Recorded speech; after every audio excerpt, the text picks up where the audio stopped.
Hey, what's going on, people? Your boy Mad Mike here, sitting with Kstylzz. All right, Kstylzz in this mug. I think that's Kstylzz. Who are you? Who are you? Who? Me? Who? You talking about me? Or you talking about him? Who? Me? Yeah, you. Me. Yeah, this boy Kstylzz, aka the 6 man, aka the fat man. Okay. From AFN. What's going on, Mike? Hey man, it's Friday Night Madness, so y'all come with the bullshit, you get rolled over. I tell you that. That's the day. You got the right day today. All right. But we do have a guest, a special guest.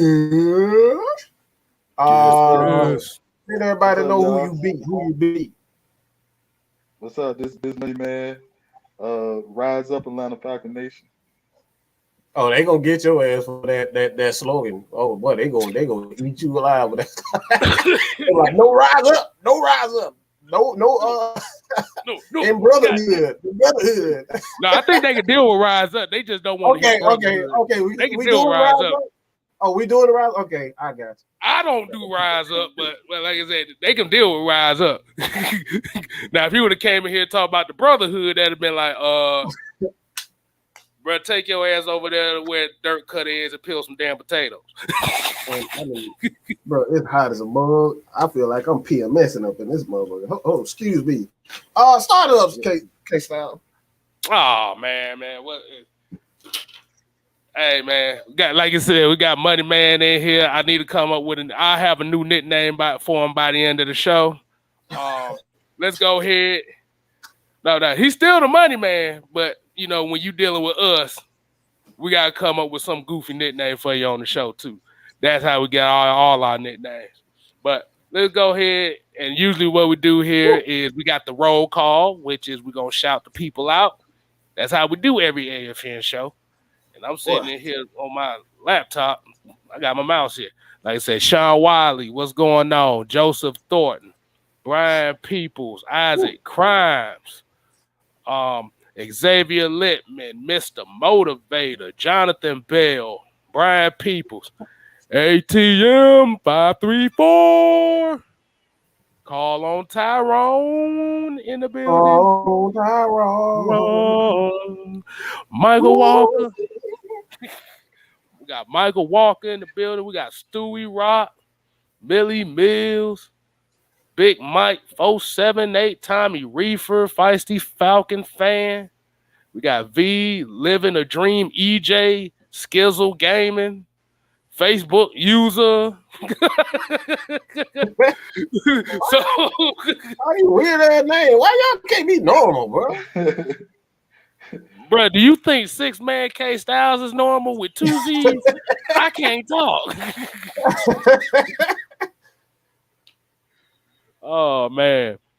But like I said, what's going on, everybody? How y'all doing on this Friday Night Madness? If y'all want to go ahead, put where you're representing from today, and put some red and black in there with it as well, and show us some love up in here.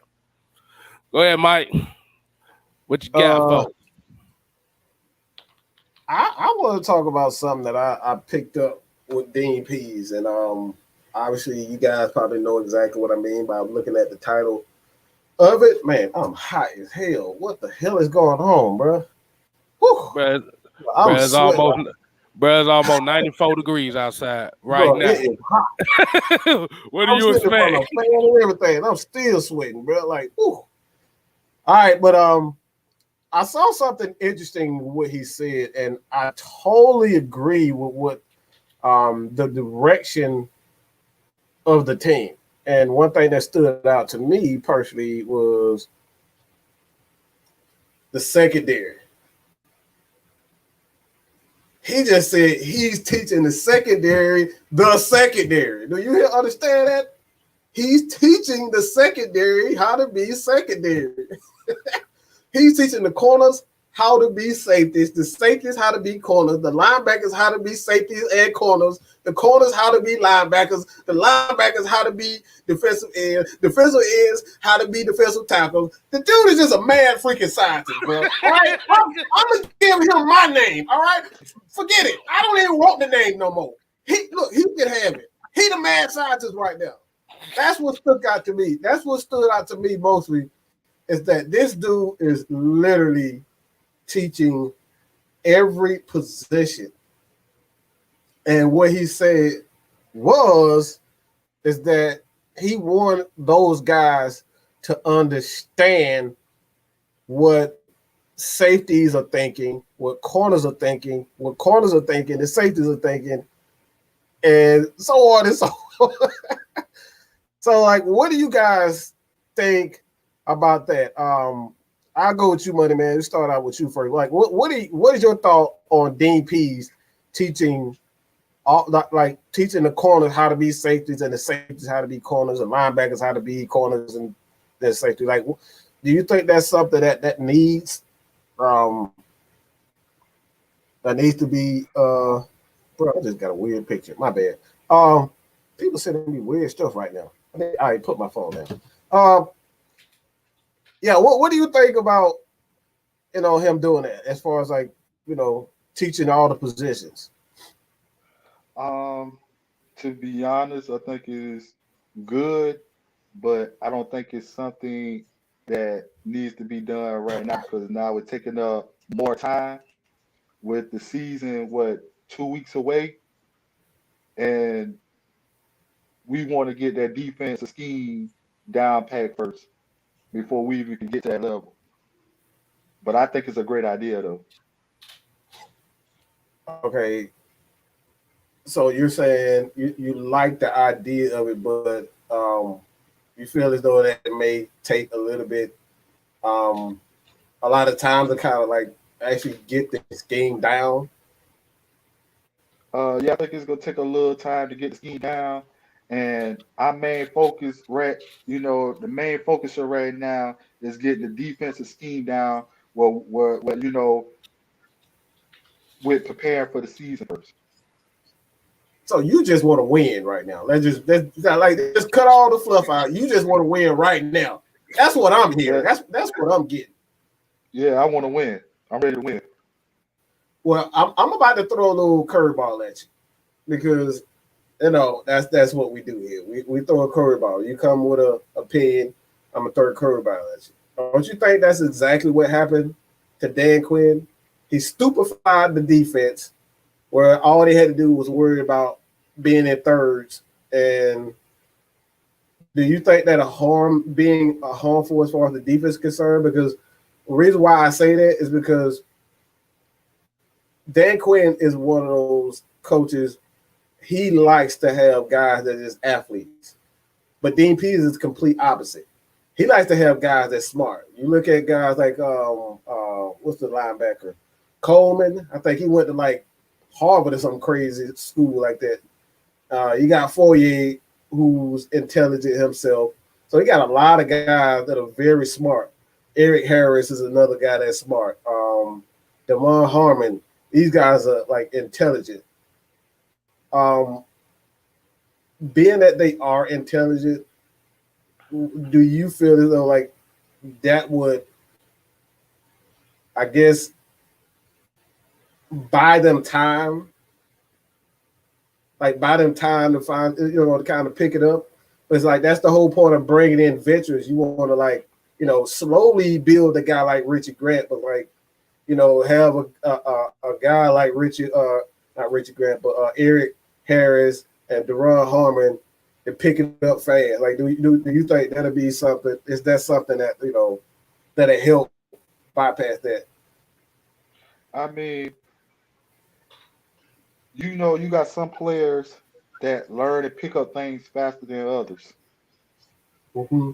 Now, don't get me wrong; it's a great idea. It's a great technique to have, and it's going to make our defense look even better, and make even players their careers will be even better. But at the same time, just like I said, certain players learn and pick up things faster than others, so it's going to take more time for that to develop.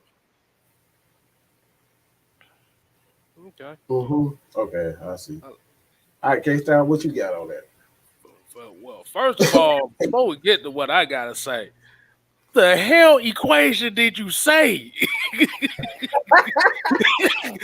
trying to put it together. Said corners and safeties, the corners, linebackers, the corners and safeties. And I got so excited. Like, look, I'm a scheme person. Like, if you say Mad Mike is one thing, you know what I'm saying? I'm a scheme person. I'm infatuated with scheme. So like for me, what I'm seeing, like even when I'm playing, Madden and whatnot, like I'm always trying to put guys in this place. This guy get hurt, I'm gonna do this with this guy and this with that guy. That's how I think. So when he says that, because he went on to state that I believe it was Tennessee, where he had like 8 guys. We had like 8 different starters at corner because of injury. So that was the main reason why he did it. So he wants everybody to at least have some sort of experience being a corner if need be, because you can't, like we saw it in 2018, where we had like 4 or 5 like our starters on the defensive side of the ball injured. Yeah. So like I think that's the reason why he does it. And like I think that's like honestly, I think that's more the reason. So like he's absolutely right. It's gonna take time for those guys to finally get it. But why prolong it? Start now. So those guys can get used to it now. And like I said, some guys learn faster than others, some are slower than others. And I do believe he should start the veteran players, but like I just believe in being prepared. Like I don't want not to be prepared. That's my biggest thing. Oh, okay. So after calculating that equation we just heard of DP's crazy ass. Yeah. I think it just more so comes down to learning how to communicate. Everybody communicating as one. That's where I'm getting it from. So it's not so much of trying to get. It's not so much of trying to get players to learn how to play this position and play that position. It's about players looking at that guy and saying, "Okay, I see you. What you see." Yeah, I see what you see, and that's essentially what it's saying. Like it's all into one. Let me simplify for everybody that didn't get that. Yeah. What it is that you want to be in the head of your teammate. See what he sees. I want to be able because if he doesn't see it, I can see it and I can recognize it a lot faster than what he recognizes. You know what I'm saying? So like if you got a guy like Calvin Ridley, all right, and Calvin Ridley is good at the go routes, so he'll sail toward the sideline. But if the corner doesn't see that he's sailing toward the sideline, he might get beat inside.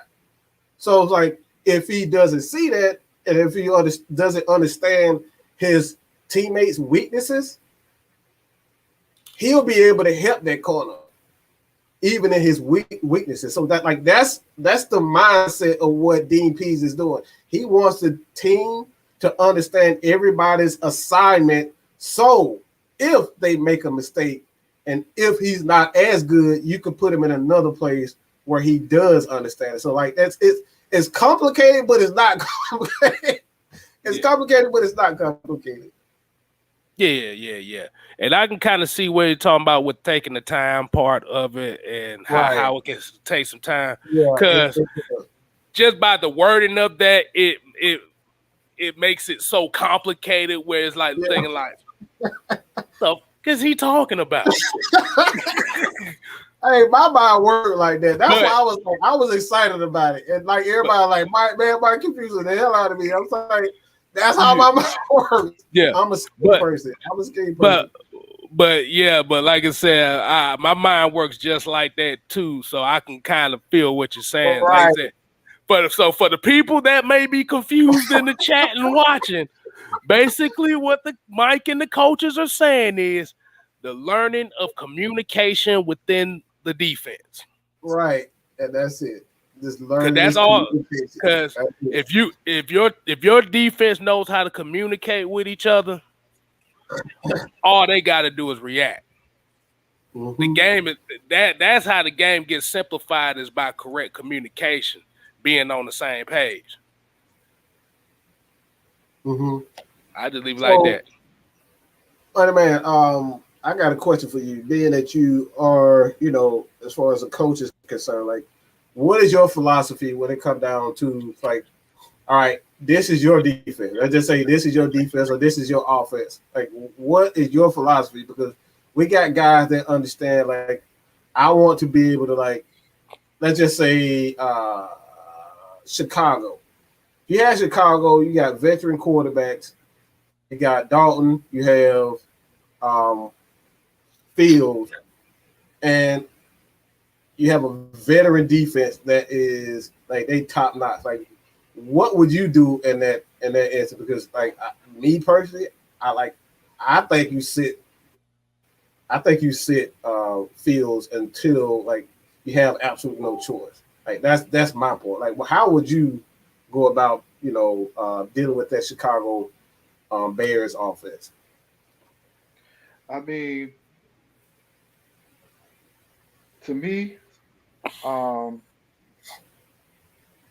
I said, right now with the preseason, he's learning, and at the end of the day, I'll keep him in, because one way or another he got to learn, and when you get tired of messing up, you're going to end up doing right. So this is his way to learn. Some people don't get things on the first and second try. You got to let him keep on. At the end of the day, they're going to move the ball with him. But at the end of the day, every quarterback makes mistakes, and just like I said, he's going to learn from it. You had plenty of quarterbacks their rookie year that broke records. You just got to give him a chance, because he want to win just as much as the other coaches. The coaches and the team wants to win.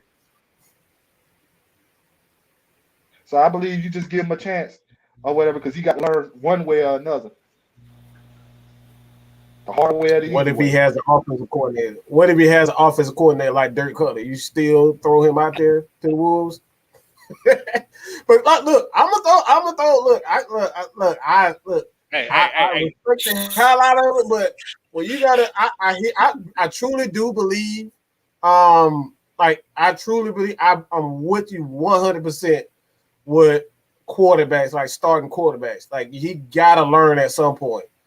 But there are instances where quarterbacks aren't Matt Ryan coming out. And what I mean by Matt Ryan and even Drew Brees, Peyton Manning,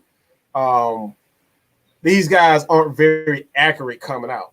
So if you're inaccurate in college, like, do you still take that chance? Because, like, in the NFL, your confidence could go just like that. I mean, just like that. We saw RG3 get hurt, and he was never the same. Like, his confidence was shot. So it's like, what plan would you have in place for a guy? Like I said, what plan you have in place for a guy like Justin Fields? When you go more of a short pass game, a running game, like, what would you do with him? I'll go more of a short pass, because at the end of the day, you can always teach accuracy. You can always teach accuracy. And you have drills to teach accuracy. And I just go in with the run and the short pass, little simple little option plays for him or whatever, where he can use his legs a little bit. And because with the short passing, that's going to develop his accuracy, and plus with him learning how to throw in tight windows and things like that. Get that ball out of his hand quick. Yeah. Shit, Hey, you bet. Hey, I agree. I agree on that one. Because like I said, the thing about those young quarterbacks, you have to build their confidence, and that's how you build confidence. But, but I won't. But like, if I have a serviceable veteran, I wouldn't place Justin Fields right away. Only reason why I say that because it's equivalent to the sixth man in basketball. It's equivalent to that. Oh, you might have Kobe Bryant that thing, right? He might have Kobe Bryant it. Kobe Bryant that thing. It's like the sixth man in basketball. The reason why you got a lot of teams that got six mans that can average, and for a lot of people that don't know basketball, that don't know what six man means, it's the first guy off the bench, which is why I call myself the sixth man. But the sixth man usually is a guy that can average 20 to 25 points a game. But the thing about it is when you're on the bench, you get to see the tempo. You get to see what's going on from an outside looking in. So you're still taking notes. You're still looking. You go, okay, you're like, okay, they reacting that fast. Boom, boom, boom, boom, boom. See, Justin Fields get a chance to see that without the pressure of getting thrown into the wolves straight up. See, now, once Andy Dalton fucks up, they bring Justin Fields in about week 5 or 6. Justin Fields already got a feel of the game because he's looking. Yeah. Now, it's a little different once you in the game, but mentally you already done picked up on that stuff. And then plus you're around coaches a lot more when you're on the bench. So that's why I said I agree with more of Justin Fields not starting, but just making it Andy Dalton's job to lose. Right. Yeah. So like I said before, like even with Matt Ryan, like I do believe in starting a rookie, but if your offensive coordinator is just not one of those coordinators where he's not very solid, like you can ruin a guy's career, as we saw with. We got a quarterback right now. They literally ruined this dude. Miami ruined Josh Rosen. Let's be real. It wasn't the Cardinals. Miami ruined him. They didn't have anything around him. They wasn't prepared to trade for him. None of that. Like they ruined that dude. And him not having the options. You can even throw what's the other for the Jets? The Jets quarterback, the Panthers Jets. Sam Darnold. Sam Darnold. Like they didn't have any weapons around him. I think they ruined him also. So it's like if you don't have the necessary tools around him, I don't believe you should, play with a quarterback's, career like that. Because like for me, I don't like messing up a guy's confidence before he even gets started or get a fair shot. So like I totally agree with that. I totally agree with you. They'll just throw him in there, dumb the offense down a bit, but just like give slowly, give him, more plays to go by. But my only question would be with that is if you dumb it down, but the people around him but it's not working. That's the other part we're not looking at as well. If you dumb it down and he loses confidence while it dumbed down, how quick it is going to be to get his confidence back up if you got to put more on his plate. Man. It's not going to just Justin Fields, but this is to every rookie quarterback in general. Right. I don't want some of these folks thinking that we picking on Justin Fields because them keyboards like, no, they didn't.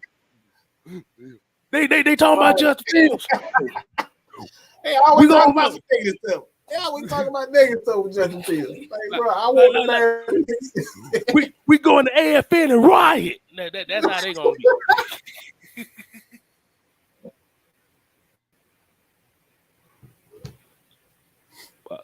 Let me see. Marquise Riley said they're going to throw Fields in there probably sooner than later. Fields will try to play Superman due to media pressure. But that's the thing that this is why we always say let the young guys develop. Don't put the gold jacket on him, and that is the problem. And Xavier Littman said he picked. I took the words out of his mouth the last time. He literally just got in my head on this one. David Carr. Woo, boy. Oh my God. Hey, and see, we going like we really are going in it's not as easy just throwing rookies in there. That's why I say you got to have a running game. You got to have a good coach. Like Matt Ryan had both of those. He had a good play caller and Mike Mularkey. And he had a young running back that was just ready to be the number one. And Michael Turner, I believe he had Uwe Muhaley. I believe it was Muhaley. Who was there, and he had a pretty good tight end also, a receiving core. So it's like he had guys that were ready for him, but my thing is just like just because I want a guy to get the experience doesn't mean it's necessarily he's ready to jump in there. So I think we can really get what you got for? Or you want to just get into some of these comments right quick while we get to let's get to the comments. Yeah, let's get to the comments. All right. Yeah, like you said, that David Carr situation is kind of like, ooh, yeah. That boy got sacked. Almost about 79 times his rookie season and was never the same again. I don't know how you get sacked that much. Like, bro. y'all thought offensive line, our offensive line was bad. Bro, if your quarterback gets sacked 76 times in a season, and Joe Burrow was on the pace of getting sacked like that until he tore his knee up. So, yeah, that don't do well for people. Mr. Lee III said the speed of the NFL is cruel in defense. Oh, yeah. Shoot, everybody running 4-4, like 4-4 and 4-3s on defense now, bro. Like, it ain't even just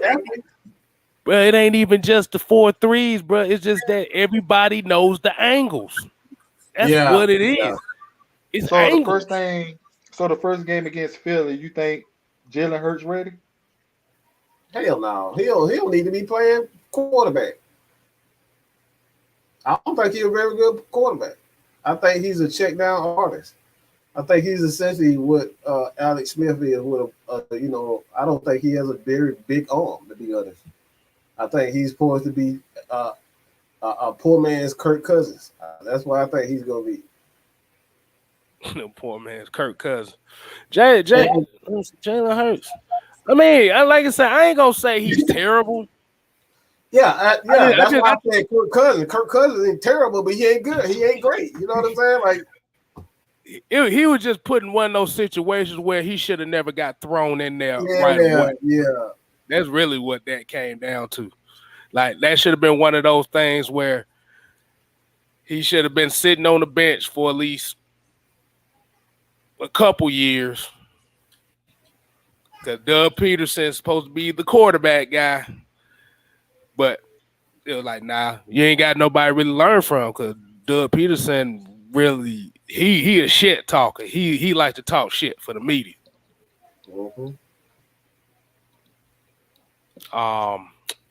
So let's see what else we got here. So you do I'm about to say Money Man. I got something for you, man. So like you said with the Jalen Hurts question.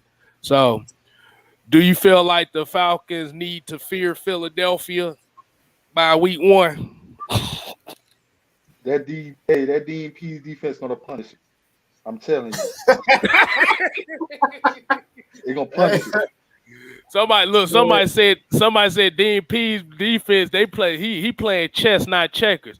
Nah, Right. damn, that boy, no, the way Mike described what the hell, no, Dean P's playing Go. That's what he playing. Yeah, If y'all ever played the game of the game of Go, chess ain't got shit on that. I'm telling you now. DPs don't play around. And like I said, just me explaining what he's doing on defense is difficult enough. You know what I'm saying? That man got players coming everywhere. He said this year, I want offenses to fear. You don't know who coming at you. Blitz. You don't know who gonna come, bro. The way that defense was looking in the preseason, he had safeties, corners, linebackers, everybody coming at the same time. You just don't know who to throw to. Only thing you know is just to run for your life. It was that corner. It was the corner blitz. I forget who. It might have been Williamson that came on that corner blitz that got that sacked. Oh yeah, that was Williamson. That Williamson. He came and got the sack and hit and hurt him. Like he just like those are the things that man do. So it's like, look, I don't know. Jalen Hurts, like he looked good in college. He looked okay in college. I wouldn't even say he looked great in college. I think he was just like surrounded by a lot of great players. I think that's if he's going to succeed in the NFL, you got to surround him with great players. You can't have no screw-ups around him. Like I don't think he's that type of quarterback. You got to have athletes around him. You got to have great players. Because like I like Baker Mayfield. I think Baker Mayfield is a quality quarterback, but he's not going to win games for you. Like I don't think he's going to win games for you. So you got to put some athletes and some great players around him because like that man was poised to be a failure before they got that running game. I think Kareem Hunt. Did they sign Kareem Hunt? With Chubb? Kareem Hunt, Nick Chubb, Kareem Hunt. Yeah, like that duo. Like before that, like before they signed Kareem Hunt, like he was plummeting, bro. Man, but so he got there. Baker Mayfield's still a scrub. I don't care what nobody say. But like you said, once you have competent players around you, a system that can help you achieve what you need to. Now Baker Mayfield doesn't have to put the game on himself. Mm-hmm. It could be okay. I just got to build off this running game. Mm-hmm. And that's what we're looking for Arthur Smith to do. That's what this Arthur Smith offense. That's what everybody's happy for. We build it on the running game. We build it on the play action game. Mm-hmm. But let Matt Ryan naturally check down, no huddle, whatever, short passing game. Essentially West Coast offense. And I believe with the wideouts, I believe it's gonna be somebody open every play. Like who gonna keep up? Who gonna keep up with Calvin Ridley? Right. Yeah. Calvin really hit you with something real quick. You'll be running that way. He going the other way. Right. Exactly. Like I said, I don't know another wide receiver that's really good at that outside comeback route. Yeah, that dude nasty with that comeback route, bro. Yeah, he can turn it to an end quick. Like it's crazy how he can turn that same route into an in or out, and you don't know what he's going to do. You have no idea what he's going to do with it. Yeah, just the only problem is something. I know last season he got caught moonwalking a few times, trying to do too much. Yeah, that's the only thing. That's the only thing that he got that he has to get rid of is the moonwalking, the trying to take it to the house on a slant and bringing defenders back into play type of thing. Mm-hmm. That's the only thing he needs to work out. But Mr. Lee said, got beautiful quarterback drills to help Matt Ryan. Yeah. This ain't nothing new. Why, look, I'm sorry. Like, why people think this new? He running the same offense Kyle Shanahan was running. It's the same offense. Matt Ryan literally said the verbiage is the exact same thing. Matt LaFleur was his mentor. Matt LaFleur is Arthur Smith's mentor. Kyle Shanahan is Matt LaFleur's big boss. And I can keep going on and keep going on. But this is Kyle Shanahan's offense. It's the same offense. The Falcons are going to be okay. Like these are the things that we keep saying over and over again. Everybody's like the offense is not going to succeed. It's the same offense. It's literally the same offense. All right. Right. And I want Money Man to hit this comment up, see what he think on this comment from Hydro here. Hydro say Jalen Hawkins and Richie Grant are going to be our eyes in the sky, and I can't wait for them to get even better in the future. So, Money Man, how you feel? How do you feel about Richie Grant? Do you believe that he can be that that next Pro Bowl safety for consecutive years for the Falcons? Yeah. I see, just like I said, I see them in the training camp, and you know, he developed fast and he learned it fast. So, you know, I believe he will. He's fast. Yeah, I was about to say, like, what do you see in what do you see in Richie Grant? Like what stands out to you as far as like Richie Grant that you're saying? Like, for me, I think when I look at Richie Grant, I see a guy that's like Troy Polamalu. He can go like you can put him at corner, you can put him at both safeties, and you just send him on blitzes and like do all types of things. Like, what do you see most with Richie Grant or anybody? You know, Jalen Hawkins, you know, one of those guys. Like, what do you see? Like I said, you know, talking about you want me to like compare him to a player.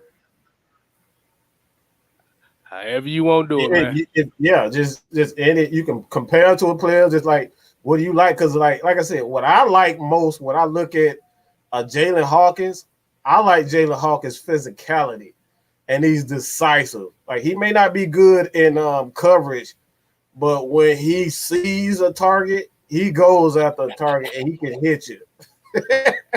And then like, one thing about it is, the thing I like about him is his energy. He always hyped and ready to go. Mm-hmm. He always hyped and ready to go. Even in training camp, he always hyped and ready to go. And with that kind of energy, that motivates other players on defense to do the same thing. Mm-hmm. I like that. Spoon! You know how Spoon, bro? Come on. Spoon was just like that. Exactly.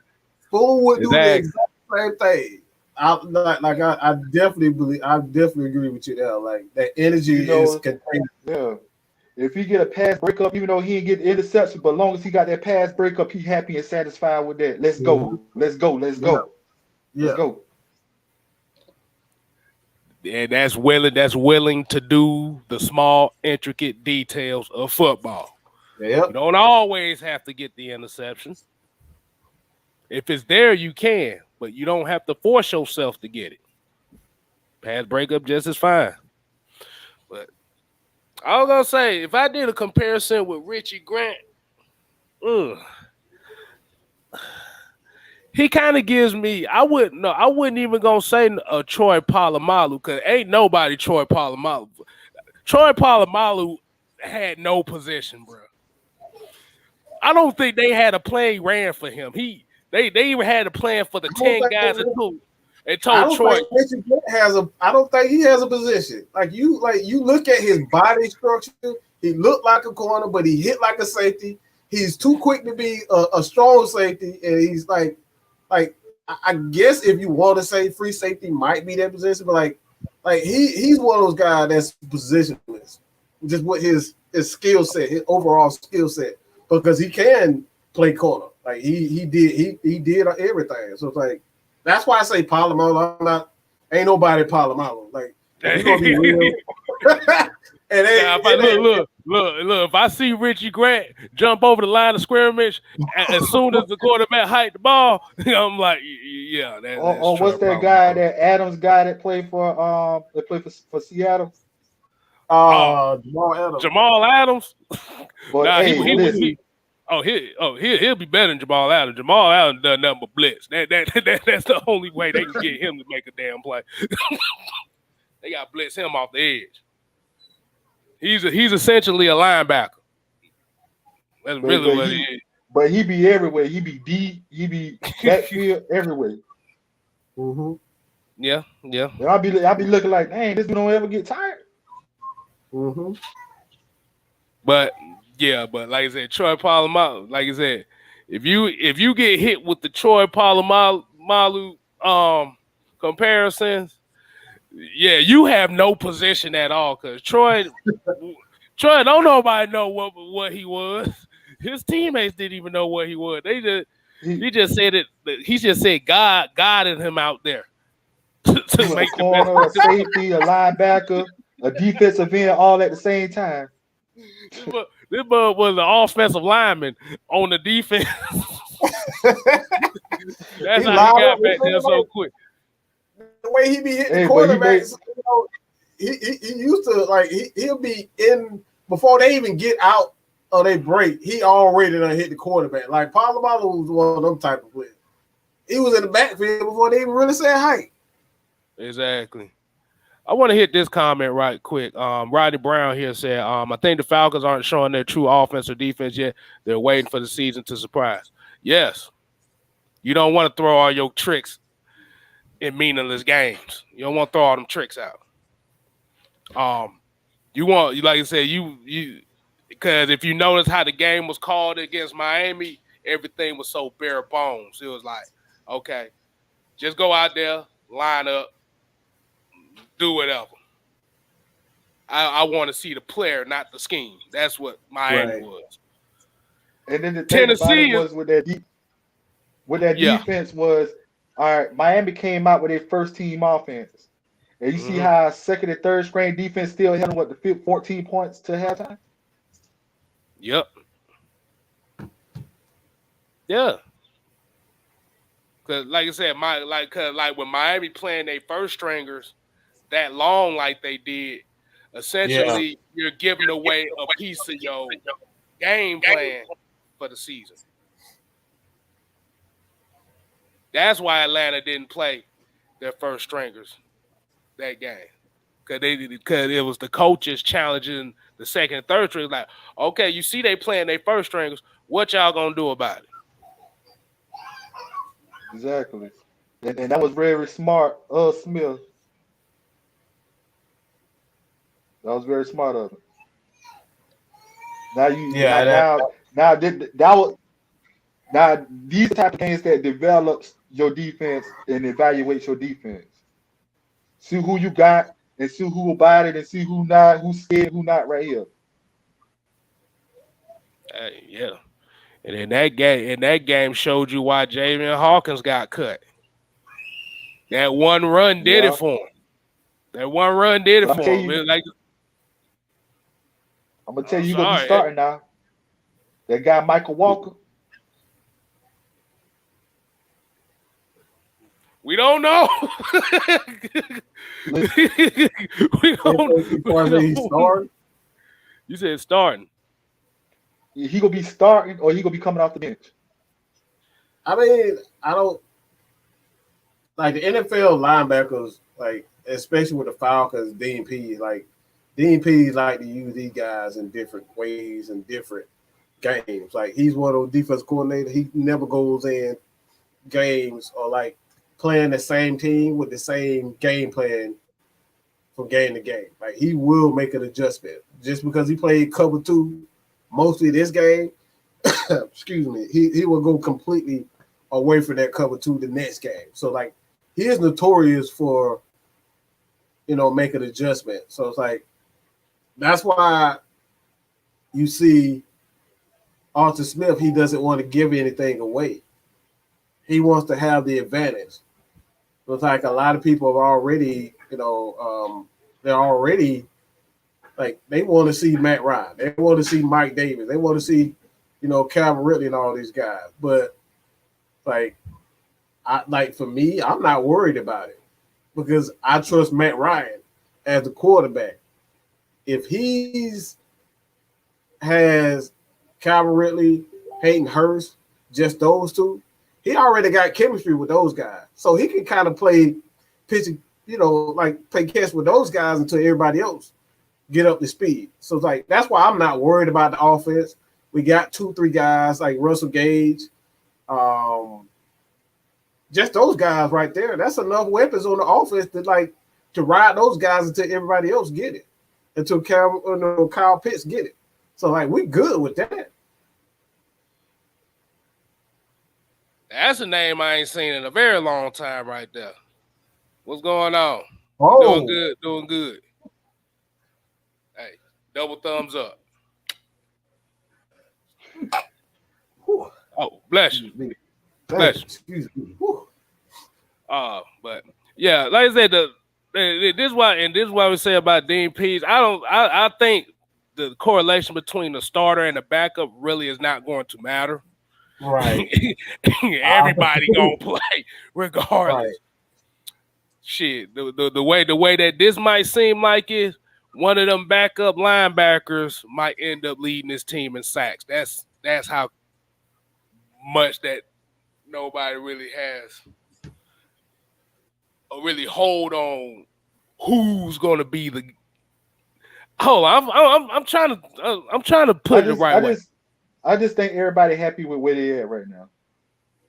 Thank you. I'm glad you said that because, but I had like 17 thoughts in my head going on at the same time. I'm like, I'm trying to get that. Nah. That's why you the money man. You had to close it out for me. Hey, that's the nickname right there, the closer. All right, the closer. Closer, boy. Hey, look, exactly. I totally agree. I think that's why everybody buying into the system because they know they go get an opportunity, and that's why I say I'm not worried about whether or not these guys go play because what we know under Dan Quinn is just even if you draft it, there's no guarantee you gonna get to play anyway.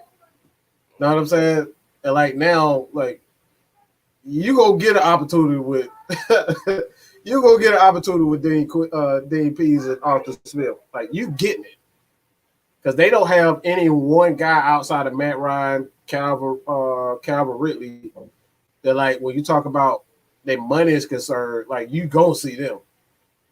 That's it. Just like I said, he gave everybody an opportunity and it was fair.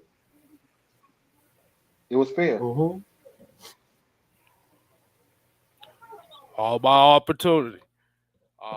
Twisted Torch TV in the building. Hey, J-Rock in here as well. Like I said, y'all showed them some love. Definitely. Let me see. Prime OG 1911 said, just want to let you go. You guys are great. Love your analysts, inside scoop. All's going on with the Falcons. Falcon fan from Washington State for life. Oh, okay. Appreciate Washington that. State. Washington State. That's the Pacific Northwest on y'all. Yes, sir. Absolutely.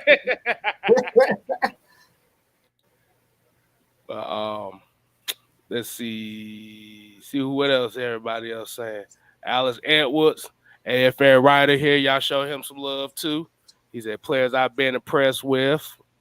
Taquan Graham, Felipe Franks, number 90. Who's the number 90 rookie? Number 90. Marlon Davis. No, is it Marlon Davis? Yeah, Marlon Davis. Marlon, yeah. Ain't no rookie number 90. I'm tripping right now. He said Marlon and Avery Williamson. Oh no, he talking about Ayo. That's number 92. Ayo, man. Yeah, Ayo.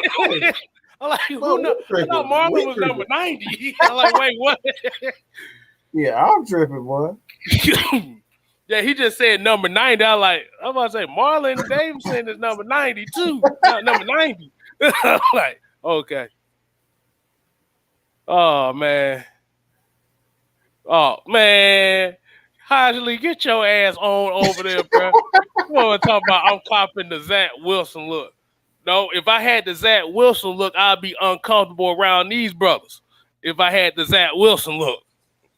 Like, Mama, you didn't tell me there was going to be black people at the draft. Yeah, that half a smile with the eyes looking toward the side. Like, nah, that's the Zach Wilson look right there. Zach Wilson was at draft, and he was like, Mama, there's a lot of black people in here throwing up hand signals that I know nothing He was so uncomfortable with that picture, bro. Like, I was like, dude, I know you ain't got people around you. Hell nah. Well, you be saying other words in your household. That's why you look like that, boy. Look like, boy, if I say you saw what happened when Mason Rudolph tried there, Myles Garrett. He don't want that problem. No. That motherfucker almost went to jail for assault and battery. Hit that motherfucker with that helmet. This. Gotta get you this one, money. I gotta get you your thoughts on this one, man. Wallace said he thinks that Sheffield might be a surprise cut next week. What do y'all think, bro? We start with money.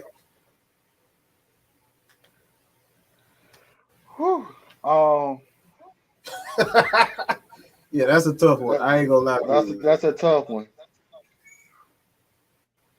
I can kind of see it happening, but I don't want to. I just can't see. That's a tough one there. Because it surprised me with what Hawkins they cut last week. Mm-hmm. You know, that shocked me. That was the speedster that you needed on the offense that has sparked the offense too as well. And it shocked me when he got cut. So, you know, with him, when he been with us, what, about 2-3 years? Yeah, about 2 years, I believe. Ooh, Sheffield, yeah, I think this is going on the third year. Yeah. I wouldn't be surprised if that will happen.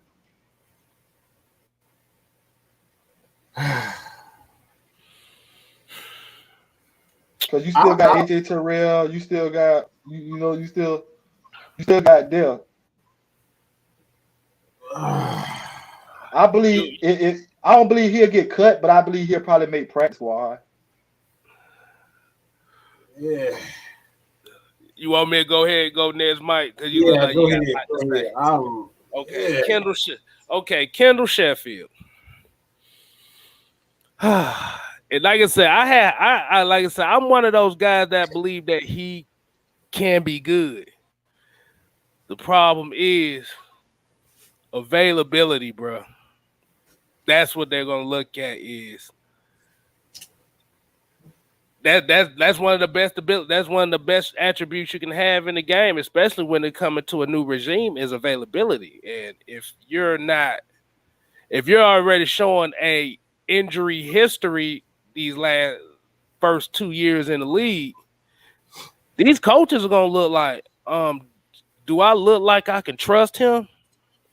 But it's not just about that neither. It's Avery Williams, it's Chris Williamson, it's these guys that's coming in that when they're getting the chance, even though, like I say, it's preseason, but they're showing that they're getting better. See, Sheffield's not on the field long enough to show if he can get better. Like I said, he got flashes, but you seen more duds. I ain't even gonna say you seen more duds. You seen him on the sideline with crutches more than duds in the flashes. So it's like, am I gonna take a chance on the guy that's not there?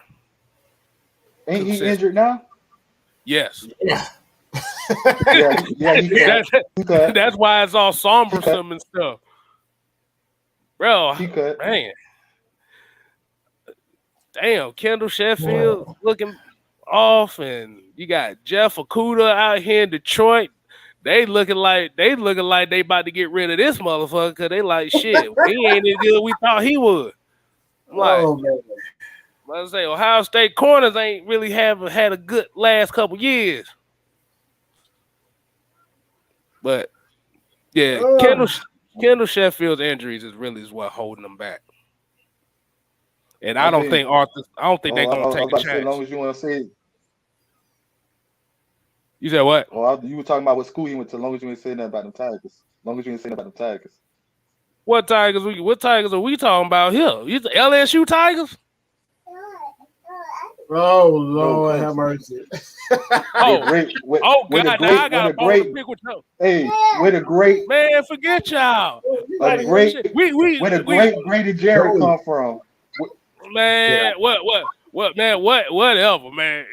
Mike, y'all got to see him week 1. We got to see them week 9. Where did Jarrett and AJ Terrell, all of them come from? Don't do that. Oh, no. We played Georgia week 1. Week 1. And y'all got Tech week 6, I think. Yeah. Go. Get out. Go. You know, that's where AJ Terrell and Grady Jarrett, the former Beasley. Shoot. See, I can't say nothing here. Y'all put out more pros last year than we did the last 7 years, so I can't say nothing. Shit. So far, the best pro we done put out in the last 4 years. Damn. It's been a while. It's been a while. Shit. It's been a while. The only known one right now is Presley Harvin III. And Pittsburgh love that punter. Oh man. Well, don't worry, Clemson. We gonna see y'all. We gonna shock y'all too. We gonna shock everybody. I'll say this about Sheffield. And who you is again now? Oh, I'm Georgia. Hey, look, I'm Georgia Tech. And the way I was gonna say we gonna shock y'all, we not gonna lose by 50 this time. We ain't losing by 50 this time. Y'all might beat us by 10. That's a victory for us. Clemson been beating us by 50 for the last 3-4 years in a row. So they don't need that. That's what we do to everybody. We used to that. Whoa. So is that beating Georgia by 25? That what you saying? You say you beating Georgia by 25 down there, Money Man? It'll be about 25, 26. Yeah. Wait, who? What? Wait, do you even know the name of your quarterback? What quarterback? You ain't beating Kirby defense with that quarterback. Yeah, DJ. Who? Yeah, DJ Ungly. DJ. See, Ungly. you already stuttering. You don't even believe in him. You stuttering already. You don't believe in him. You ain't beating Kirby. I'm sorry. I don't even like Kirby like that, but you ain't beating no Kirby defense. You ain't putting up 30 on Kirby defense. You got to be a special quarterback to put up 20 points on his defense. Look, boy, if you see me next Saturday. You see me next Saturday.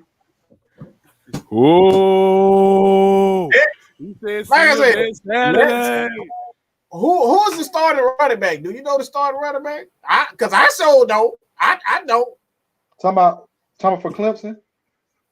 Yes. He a sophomore. I can't call his name right now, but he's a sophomore. You like I said, you're not running. That's one thing you're not doing. You're not running on Georgia and Alabama. Like that's one thing you could call it quits right there.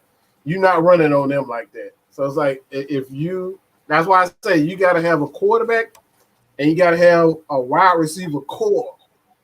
You got to have a wide receiver core because like Kirby like to run a lot of zones around wide receivers. So your quarterback got to be on point if you're gonna beat Georgia with that. It's like that's the only reason why. Smith said, Wallace Smith said Clemson gonna get dealt with next Saturday. Oh no! Oh boy! They can get some. They can get players to come to Clemson. I am not going to deny that, but like I said, I just don't know they quarterback. Like, yeah. Oh, you talking about DJ? What's his name? What they call him? DJ Ukulele or something? Hey, Styles. Yo. Hey, Styles. Hey, you an ACC man. What game Clemson ain't never put up 42 points? You can't even name a game. They playing in the ACC. That's the reason why. The only game I remember they didn't put up 42 was against North Carolina. North Carolina been giving them some problems the last couple of years. But that's an in-state thing. I forgot about that. Yeah, that's an in-state thing. But like I say, you ain't gotta tell me shit, cause like I said, Clemson been scoring on average at least 52 points a game against Georgia Tech. So hey, we gonna see this year. Like I said, if we lose by no more than 17 points, we done made strides. But what you trying to say? You heard what Mike said. Mike said the ACC ain't no good. He said it ain't SEC material. I mean, we done punished SEC teams in championships and playoffs, so he can't say that. Ooh. Anything you throw at us. Anything you throw at us. Let me say this. You're talking about the old Clemson players, okay? Y'all ain't been crap before Sunshine, okay? And even Sunshine was not the reason why you even won the championship to begin with. One of the guys that was responsible for getting y'all off to a good start is currently an Atlanta Falcon, okay? So that's one. Two, you play in the ACC against Georgia Tech, Duke, like Kentucky, like that's as much as I much as I like. But listen, Mike, you can't. I mean, you can't help what conference they in. You can't help who they play. Of course you can. That's something that even administration can't even help. Hey, I'm about to say we gotta say the college football talk for next Friday night madness. We're gonna save that for the next Friday night before the start of that game, because this right here is gonna be interesting.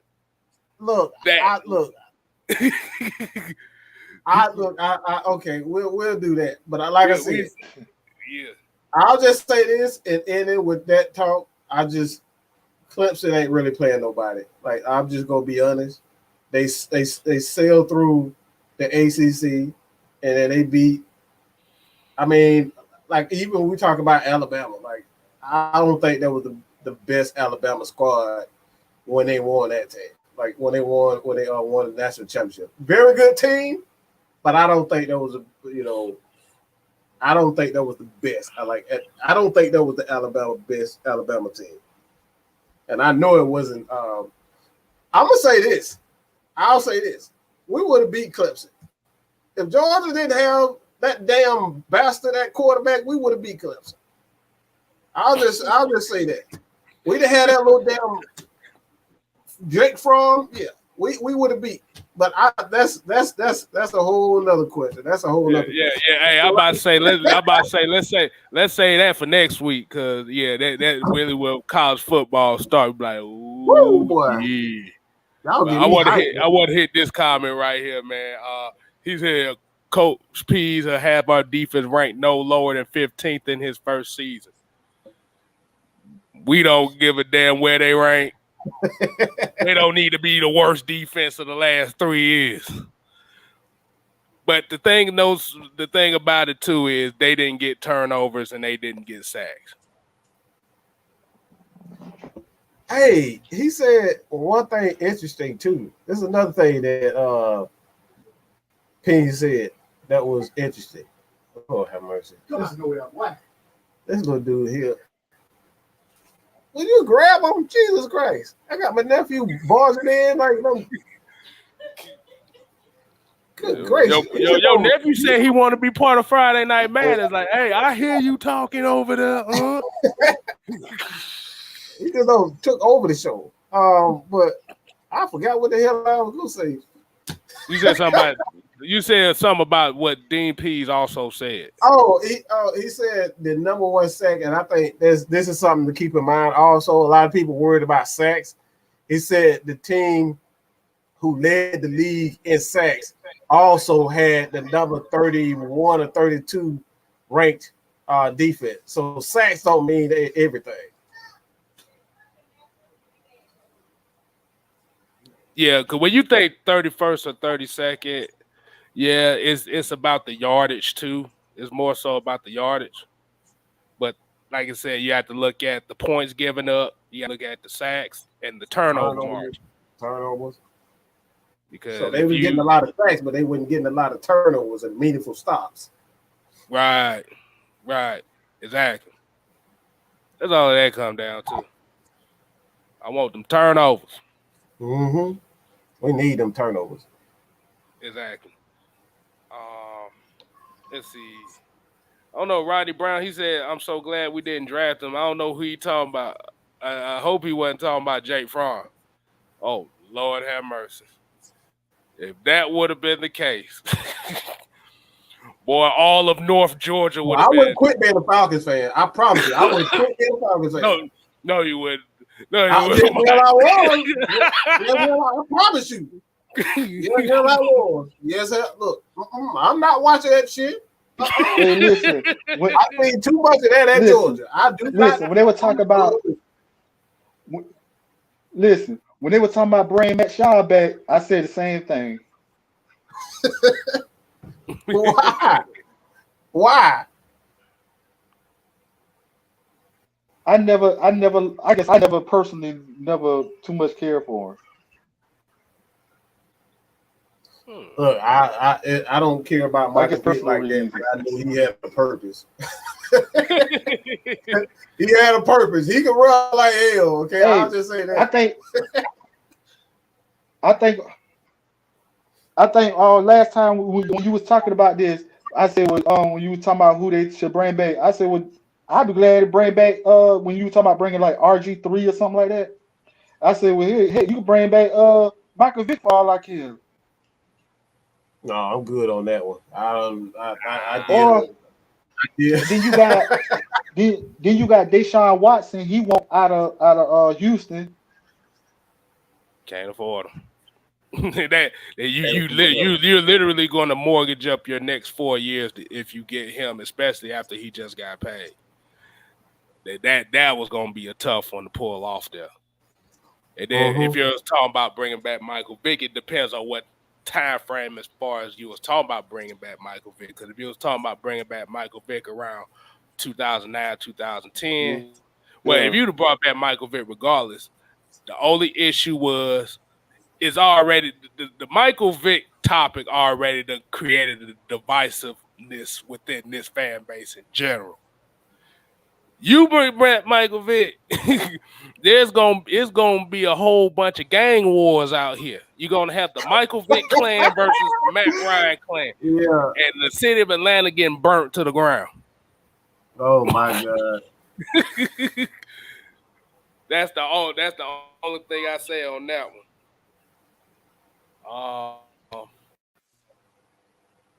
one. Beetle Boy said Rosen is a hidden gem. Mr. Lee III said RG3 couldn't read his playbook. I don't know anything about that. I just know he had 1 year, blew that knee out, and that was it for him. That was it. Hold on, there was a question here. So Rodney Brown came with a question. He said, which receiver are we going to say goodbye to next week? Get both of y'all takes on that one.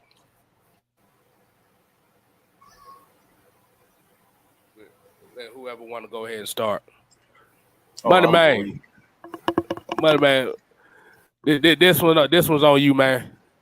So which receiver are we gonna say goodbye to next week?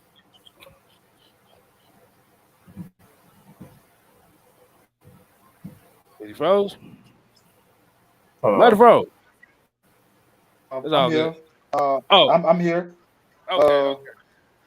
I think Frank Darby. The fan favorite. Why you say that?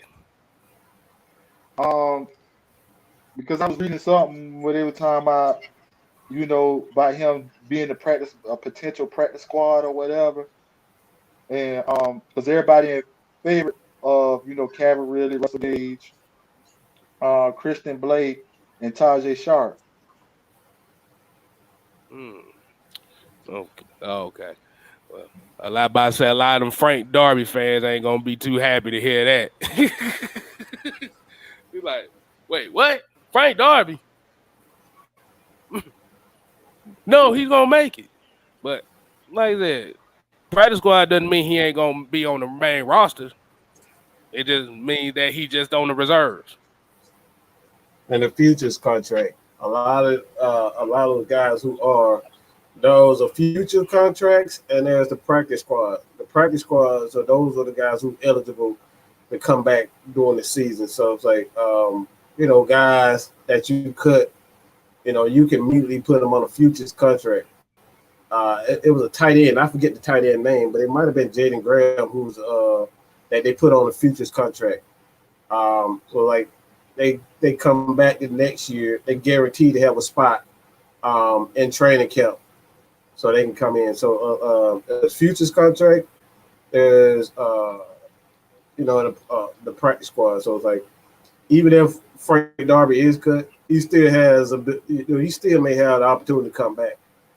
That's kind of how Christian Blake has been still with this squad for some time. I think he spent like 1 or 2 years on a futures contract, and then he came back to he was a practice squad player. So he's been here for like 2-3 years, maybe 4 years, Christian Blake.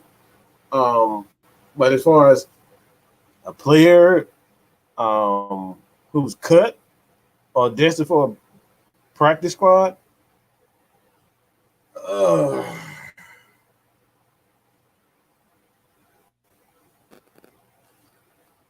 oh man, that's difficult.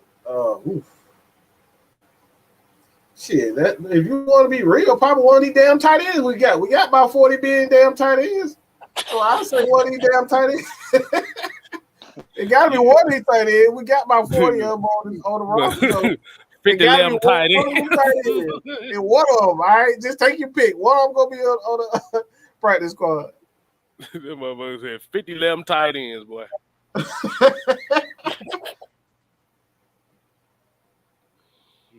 You ain't got a specific one to cut. They just say just cut most of them. Just one of them. That's it. Just one of them. Just get one of them. We just need 3 of them. We just need 4.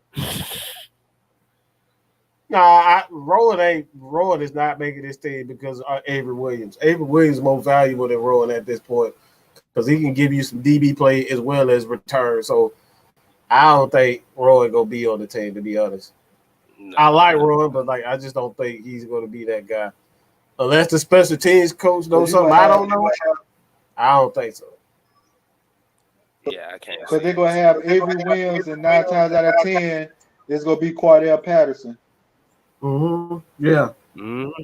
Yeah. All Rollins probably gonna do. He the one. I think Cordell Patterson got the longest kickoff return. I think Cordell Patterson got the longest kickoff return in history. Yeah, I think he does. Yeah, I think he broke that. What was it, 2015? He broke that. 1908. No. It was 100. It was like 100. It was like 103 or something like that. Yeah, it was like 109. Yeah, you're right. It was like 109. Yeah. And 109 and like 3 inches or something like that. It was like they said it was like 3. He was like 3. He broke the record from like 3 inches. I like, damn. Yeah, because you can't go no more than 109 yards. Mm-hmm. So here'll be my question for y'all. So what do y'all expect out of the starters if they do play the starters this Sunday against Cleveland? What do you expect to see? I'm gonna let Mike. You want to go ahead and kick it off, or you want the money man to kick it off? Let the closer catch. Go ahead, because I got. This was we done seen what the third string look like. Like, I'm gonna get the defense first. We done seen the third and the second string. Get the stops and break up passes and all this.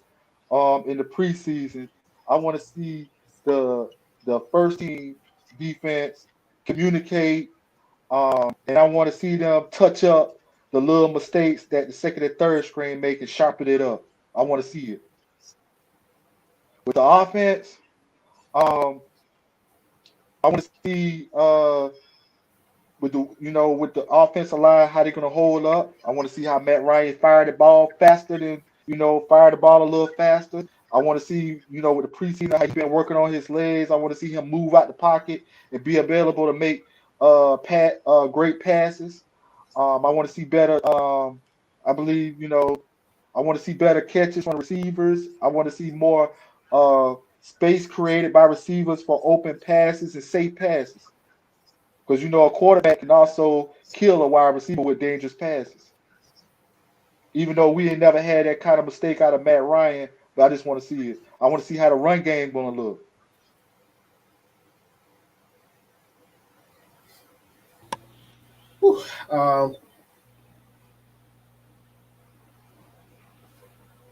I'll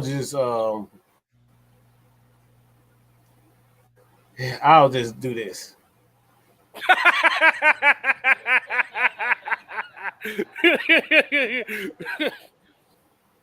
Why did I do that? I don't give a damn.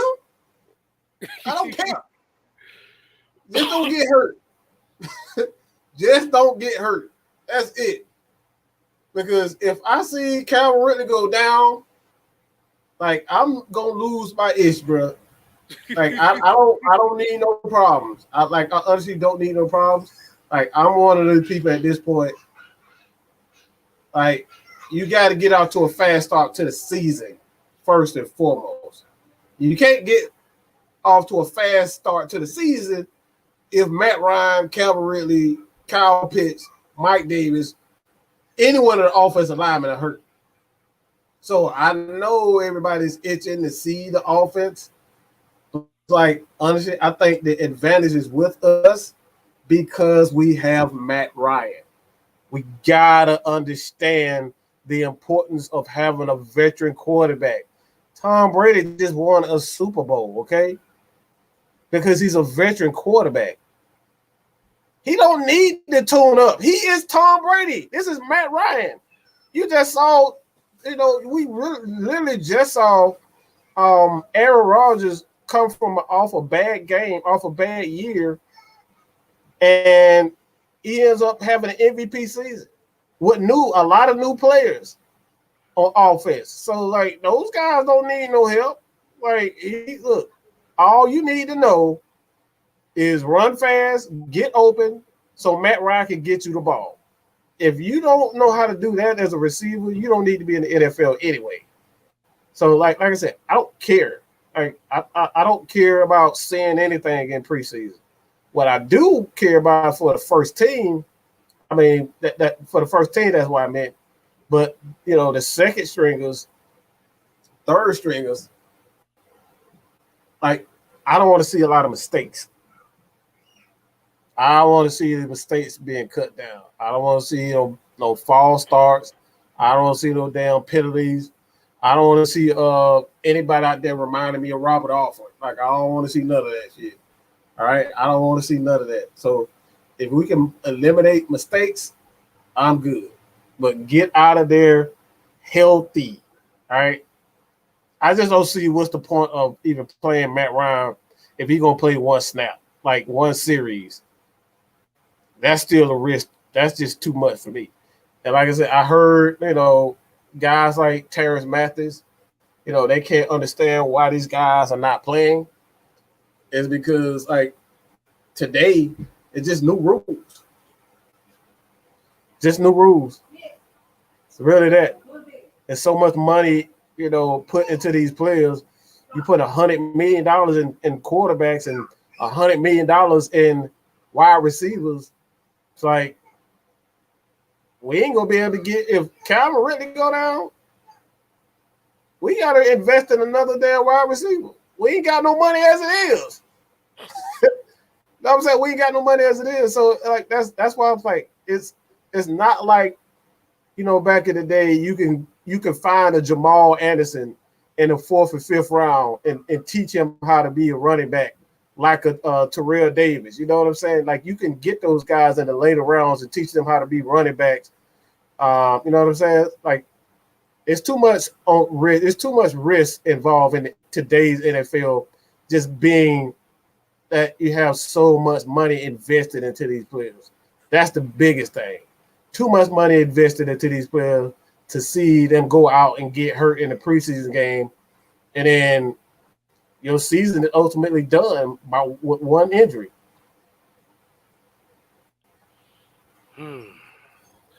You said the one thing I was gonna say. I don't want to see no damn yellow flags out there. I swear to God, we've seen about 35 yellow flags these first 2 games. I think we about tired of looking at them.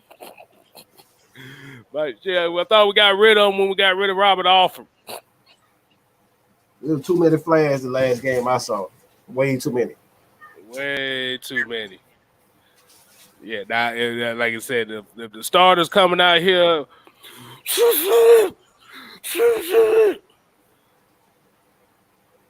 I'll be mad at hell. But like I said, just don't get hurt. Like I said, let the starters complete a couple passes. Let Matt Ryan complete a couple passes if you need him to.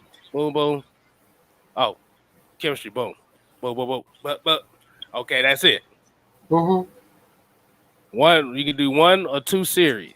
That's all you really need from him. That's all I need to say on that one. And that's it. That's really it.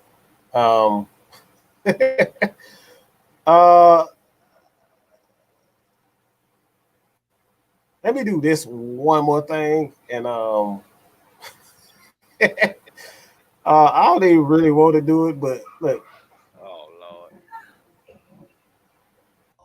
What happened? Oh gosh. Did you really just put that up? I ain't put nothing That's up. the one I was gonna touch bases on. Oh, if Kyle Pitts works out with Hayden Hurst and gets even 5 pounds of added muscle, that can help our run blocking. What you want to touch on that? What you got on that one? I think with the weight and with the weight he has now, I think it's fine because you're gonna need him for speed to get open for open passes. Because the more weight you have, it kind of slows you down with your speed. So he perfect with where he at right now because we need that speed.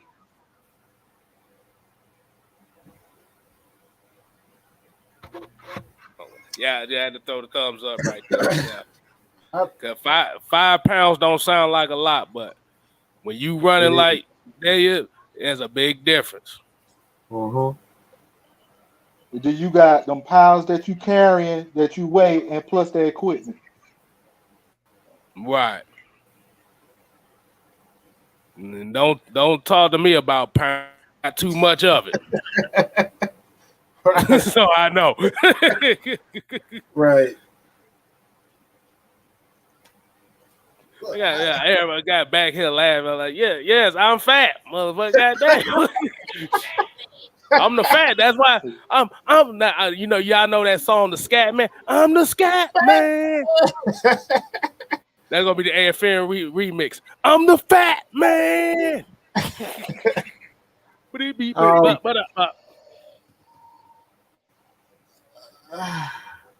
I'll say this.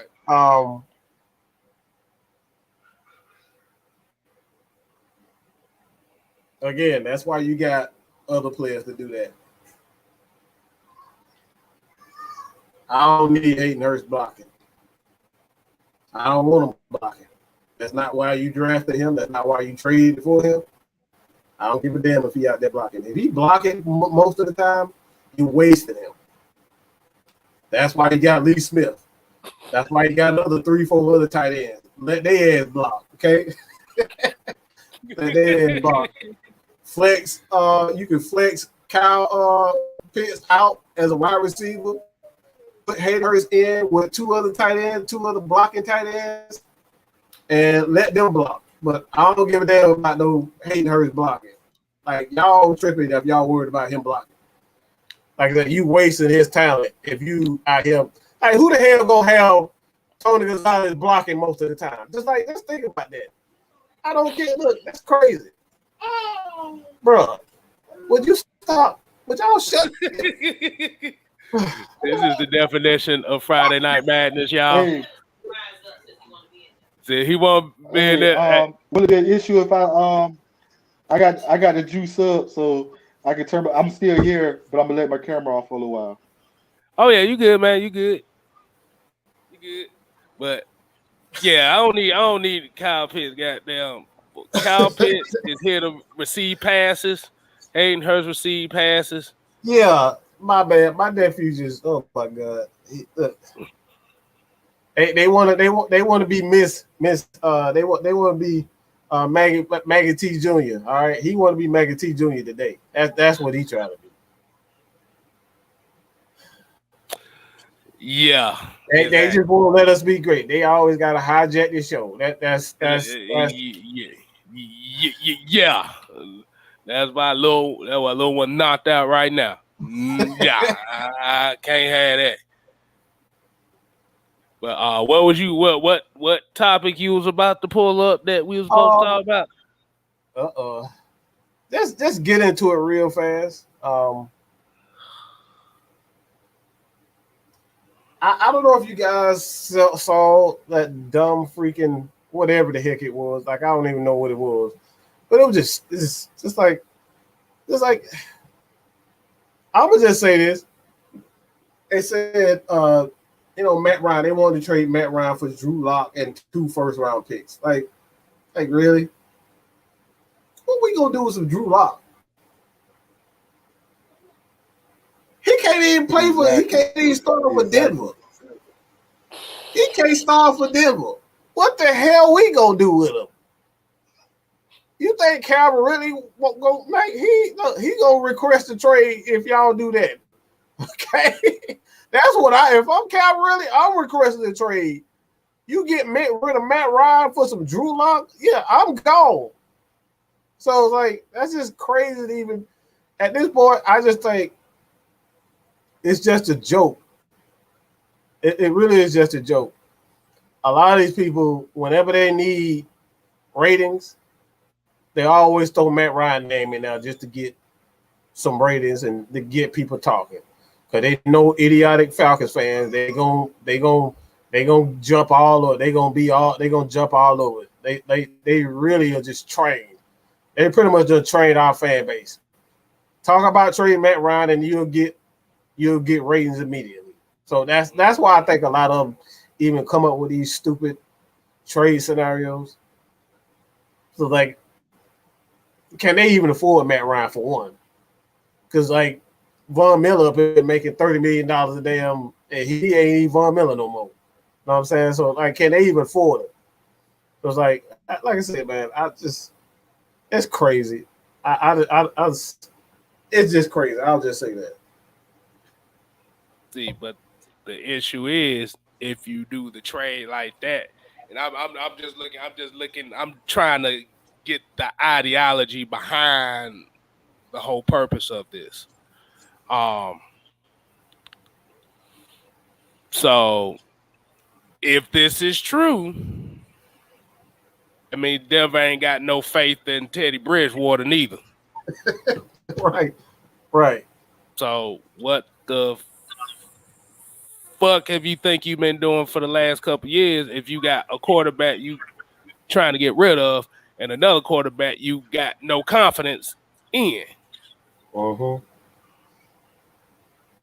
I mean, that's, and then like you said, and that is a ironic thing that would happen with a team that at one point in time had a quarterback who everybody thought sucked because he didn't win until year 14. Yep. Doesn't that sound very, very familiar? That could potentially be familiar. Crazy. Everybody trying to ship Matt Ryan off except for the Falcons. That's crazy. Everybody trying to ship him off.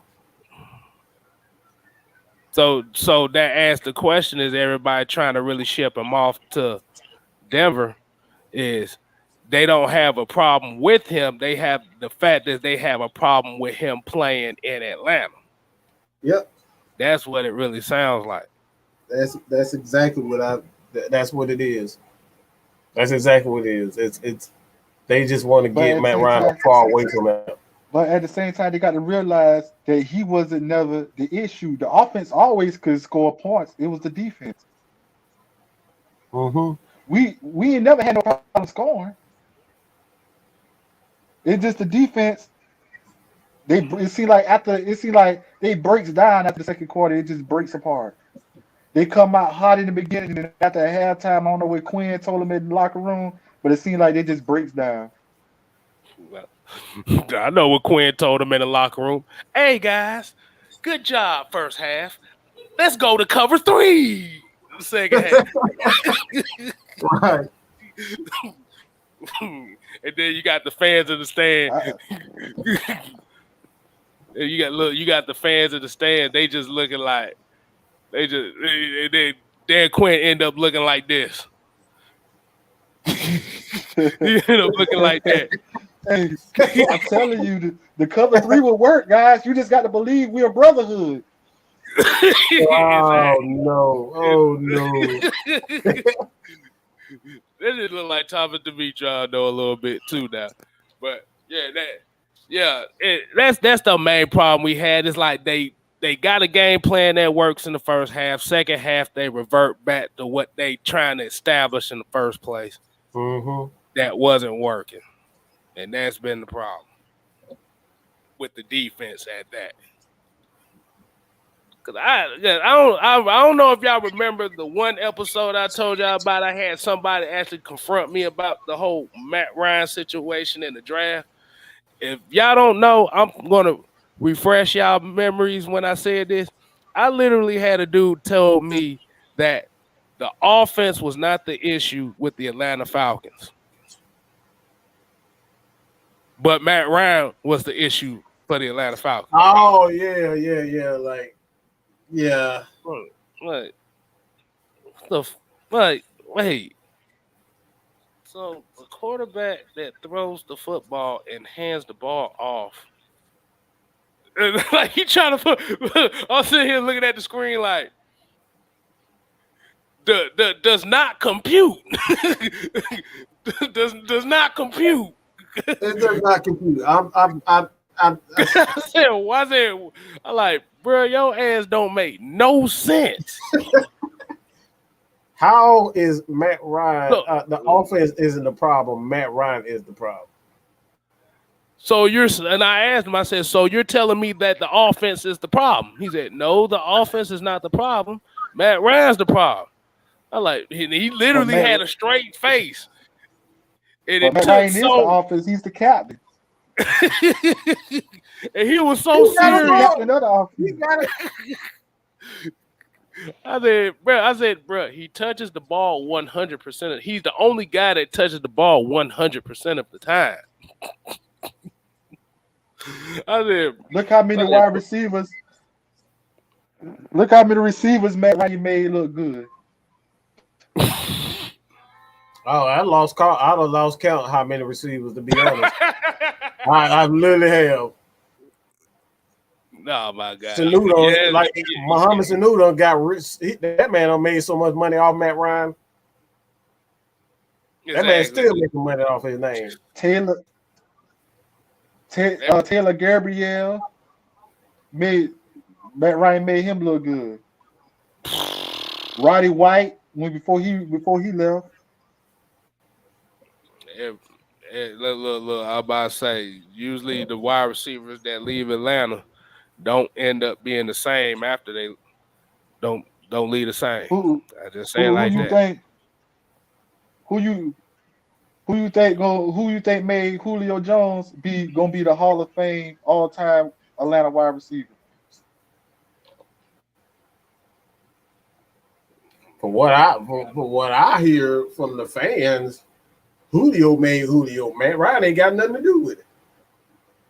I like, bruh. Julio, but he the first wide receiver that I know that threw 1,300 yards to himself. To himself. like, damn. Like, bro, I ain't know a wide receiver could do that. I ain't know that.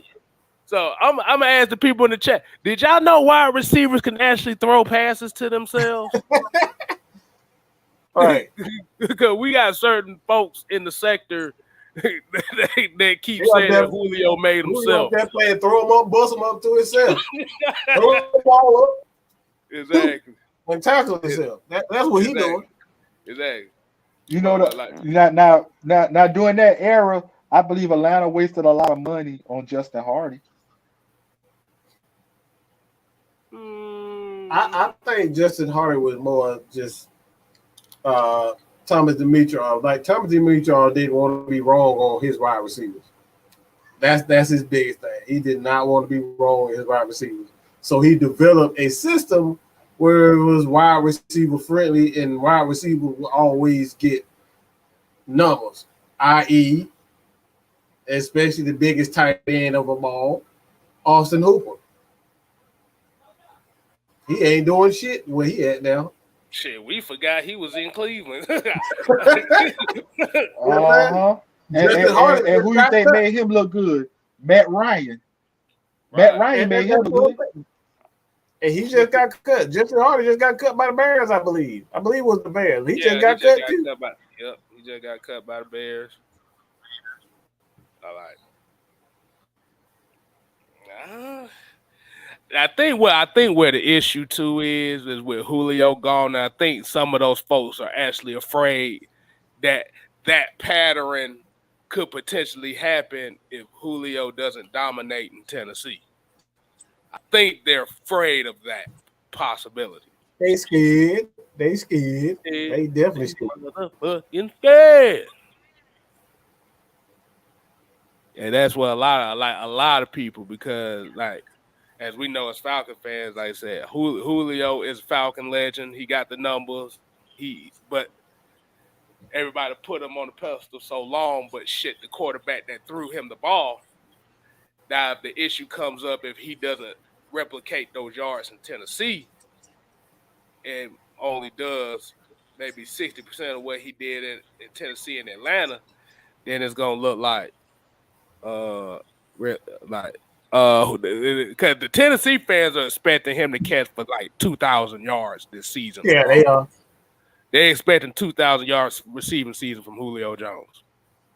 I like. How the hell are you gonna do that when you got a running back that you got to feed about 400 times? Mm-hmm.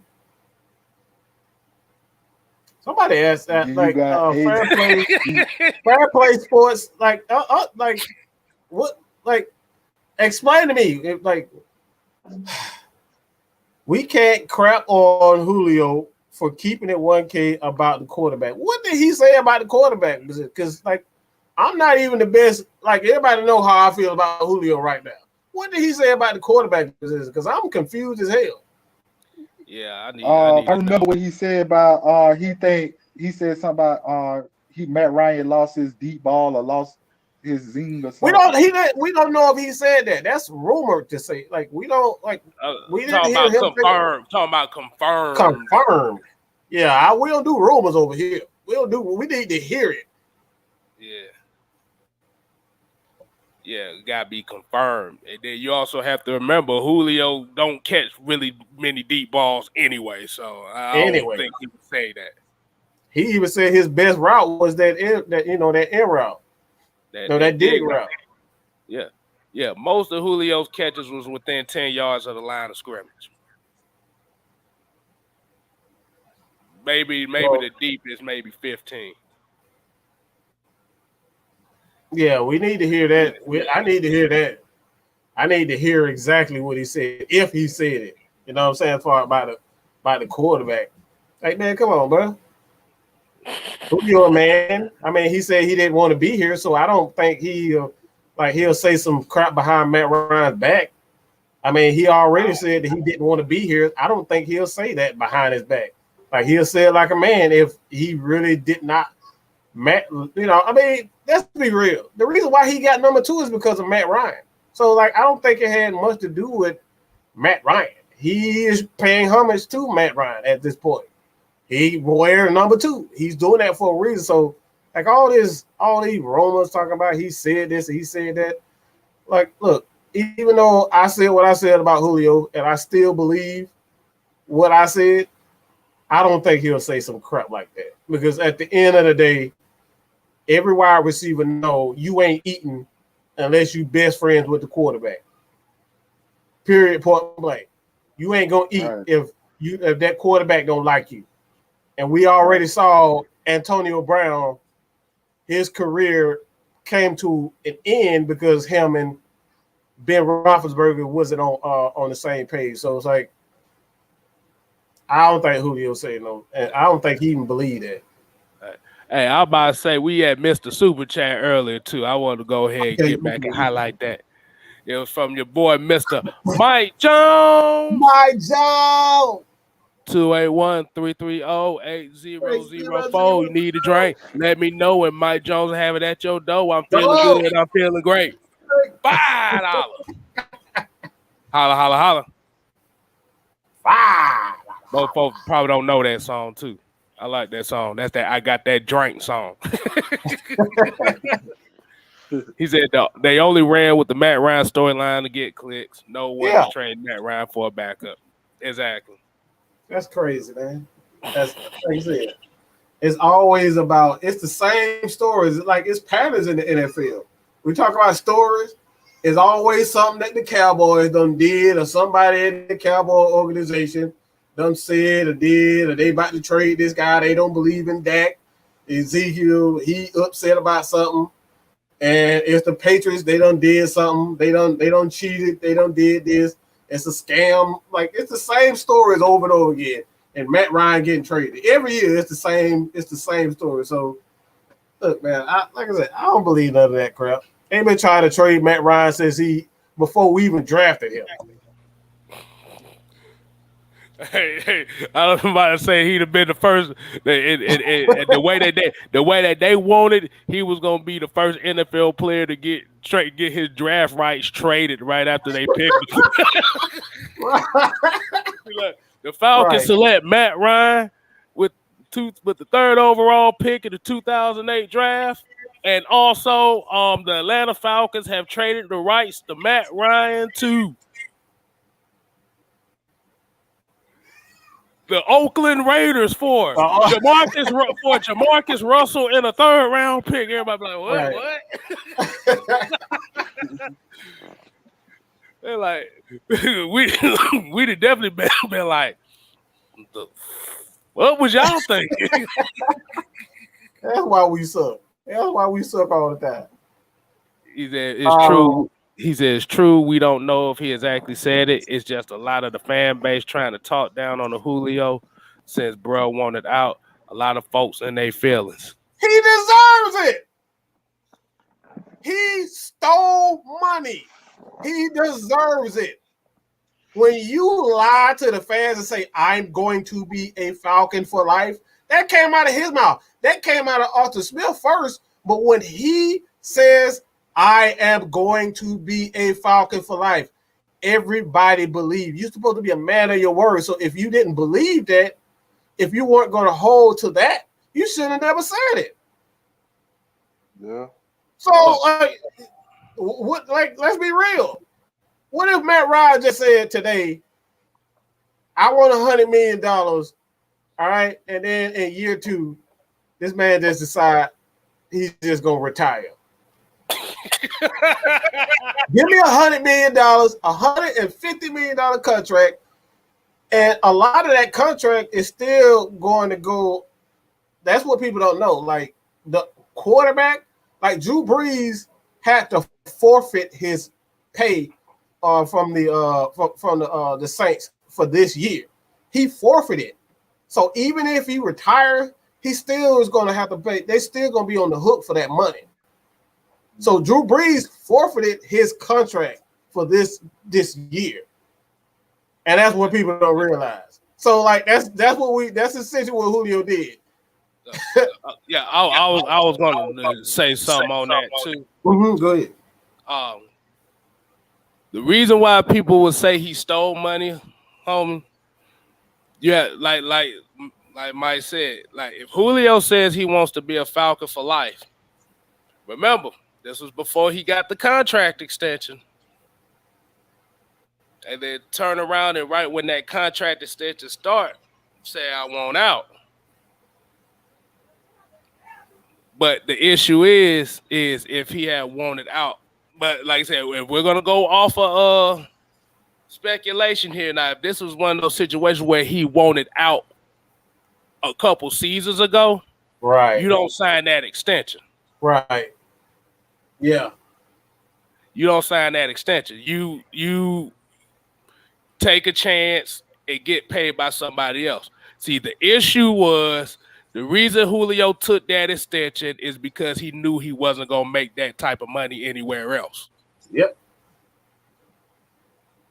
So it was pretty much. I wouldn't say he stole money. He hold Arthur Blank out some money. He hold his ass out for some money. Yep. That's basically what he did. Like you said, basically finesse. Yeah. That's the right way to say it. He finessed the amount of money because the Falcon for life comment was only to get on Arthur Blank's good side to get that extension. That's the only reason why he said it. And then another thing, this is the reason why now, just a theory. Reason why he wanted out when Atlanta hired their new general manager and hired their new head coach. I believe he was deboing Demetra. Anything he wanted, that general manager was giving it to him just to please what he wanted. And he know he wasn't gonna get his way no more, and he knew Arthur Smith and Terry Fairnow wasn't going for that. Right. I believe you're right about that. I totally agree with you there. I'm right there with you. He knew he wasn't gonna get that. He knew he wasn't gonna get his way no more like that. I think he knew exactly what he was doing. Exactly. Yeah. Like he said, finesse the debt into the Falcons. And then that stunt he pulled 2 years ago by sitting out of training camp and all that.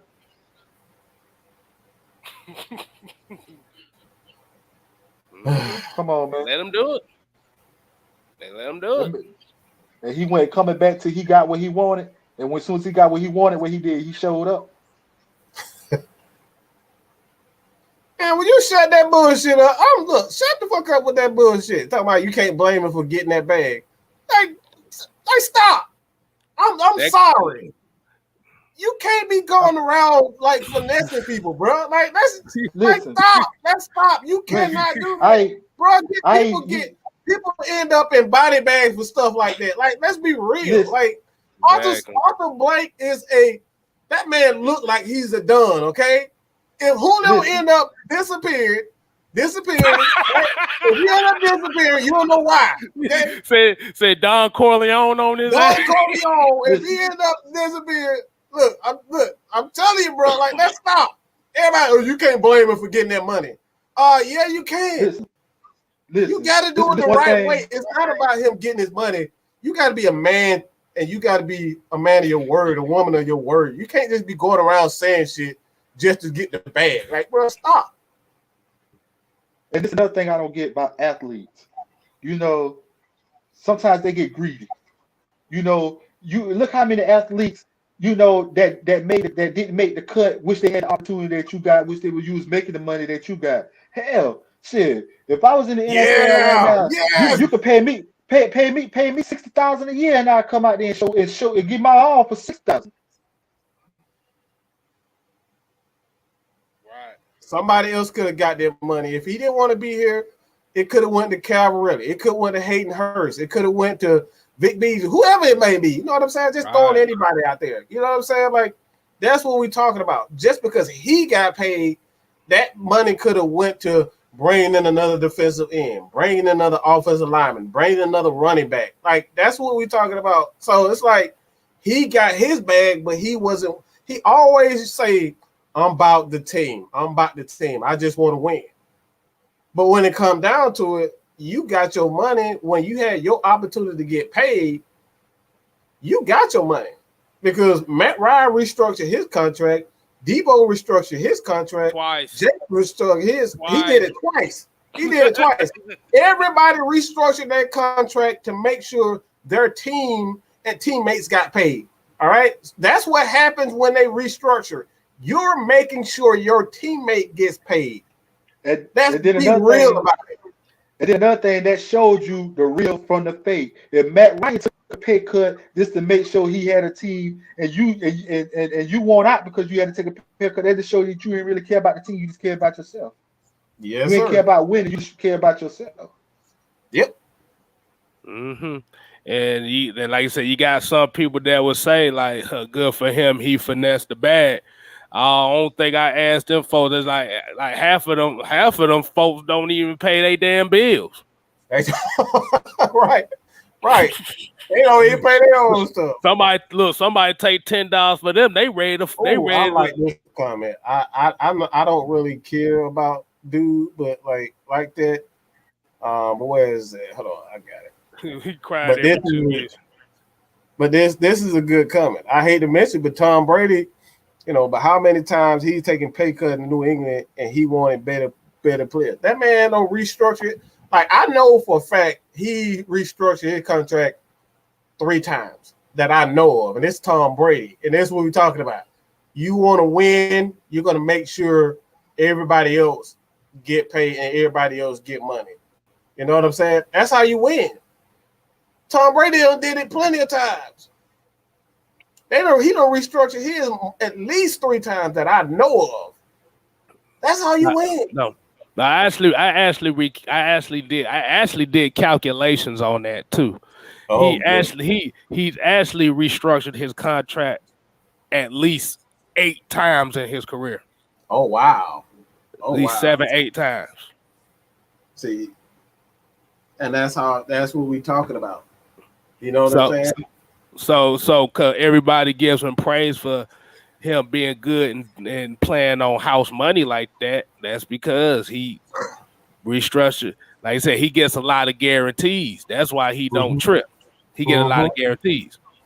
So them guaranteed, that money that's supposed to be on salary goes into them guarantees, and he like, shit, I'm good.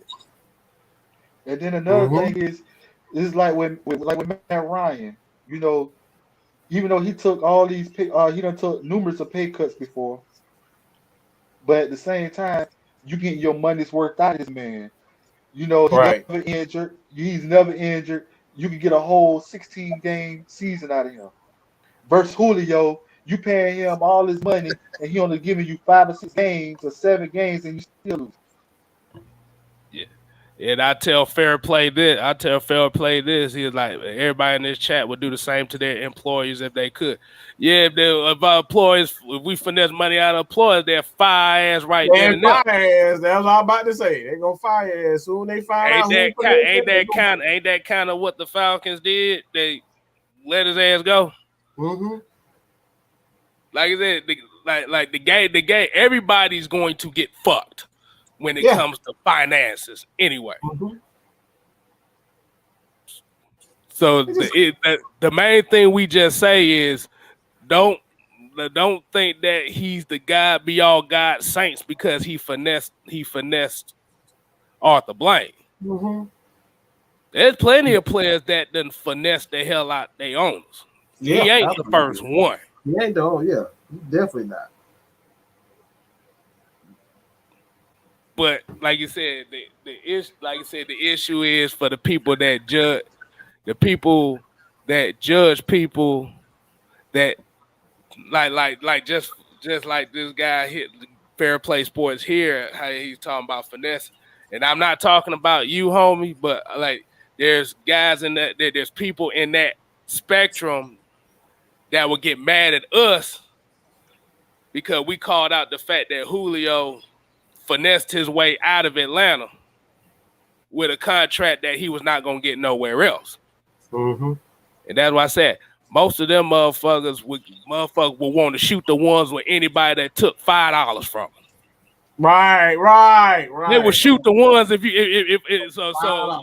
so my question is, if I came up to Fair Play Sports right now and said, give me them $10 and walk away, you gonna want to fight? You gonna want to fight me? Right. Because I done took $10 out your wallet while you was looking and walked away. Come on, bro. You ain't getting away with that. Come on, bro. Exactly. It's not about siding with the player getting the money. You can look, like I said, you have to look at it from both sides. Don't look at it just for one side. See, and that's how we gotta look. You gotta look at how somebody feels from one side to the other. Because if you're looking at just one side, the consequences from the other side you don't see. Now that consequence is doubled. It's double. That's why I said I'm gonna go to Fair Play Sports. I'm gonna go to him. I'm finna go in his wallet while he looking. I'm gonna snatch about $10, $20 out. Hey, we best friends, right? We best friends, man. I love you, man. I love you. I'll beat the shit out your ass. You take money out my wallet while I'm looking at me. I'm gonna keep it, and you'll do the same thing to me. Shit, right. We already know.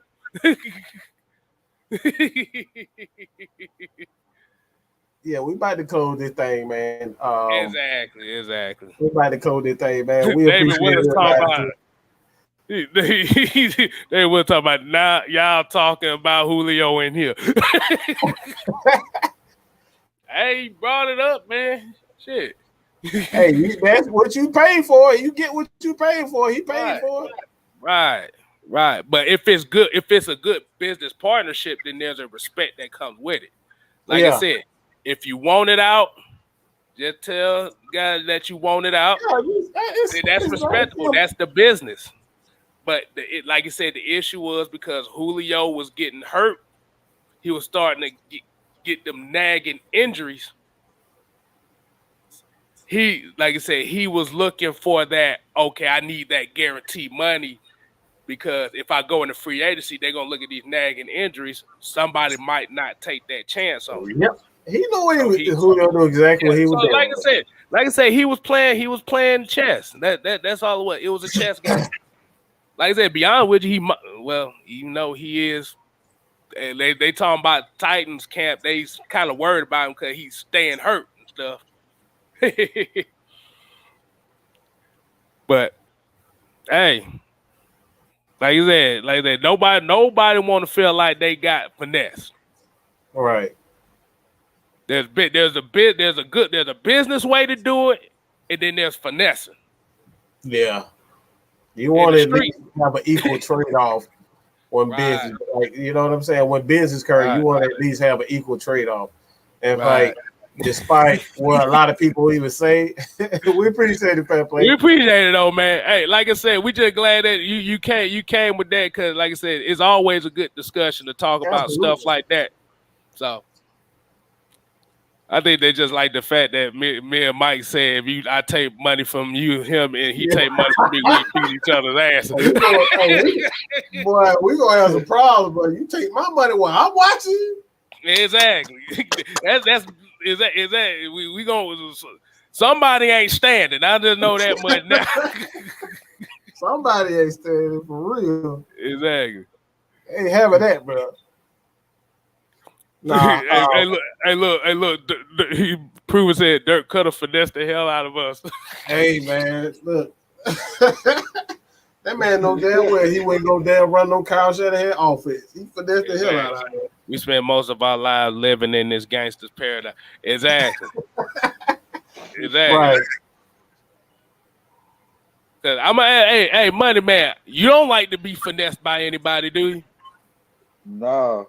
Heck no. Exactly. No. Exactly.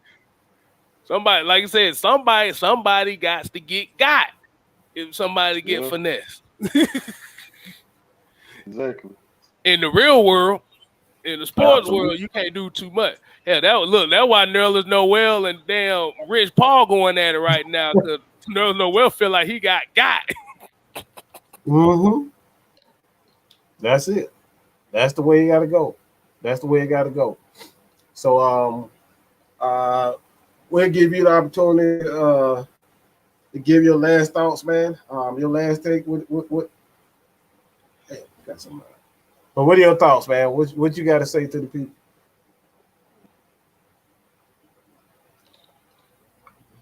Money.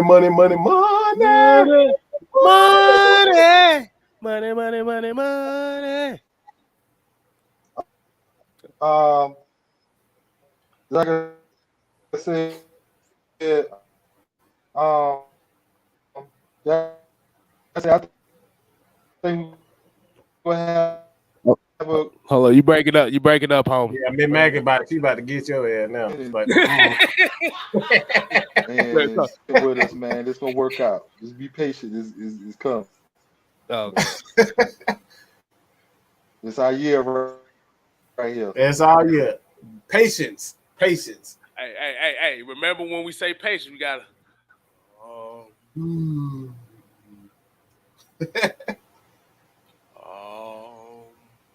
patient. Oh, Young. Hey, yeah, but yeah, we appreciate it, man. Like I said, we appreciate it. Kstylzz, you want to get some of it? Oh shit. So we're gonna go ahead and rock it like this, man. Like we said, we appreciate everybody watching in tonight. Hey, like I said, Friday Night Madness. Like I said, y'all continue to support everybody here, Mad Mike Sports. Boy, just Kstylzz. Like I said, I'm on the road to 1,000 via 500 now. I'm now 89 away from 500. So appreciate everybody. I'm trying to get to that next bump in the road. Okay, my final thoughts is it's just preseason. Don't expect the Stars to come out here scoring 40 points in the first quarter. That's not going to happen. Mm-hmm. Oh, one more thing. I think a lot of us need to realize that humility is the best thing possible. We got some folks out here that got defended and sitting there instead of being humble about what situation they in, sitting here talking shit. Now, if a lot of people don't know what I'm talking about, Sha'Carri Richardson came to find out she talking shit about Jamaicans now. I don't know if y'all saw that. She liking folks that's talking shit about Jamaicans and they dragging her ass. But like I said, let that right there. This not gonna bash her, but let that kind of be a story that, okay, if you got momentum, be humble. Be humble.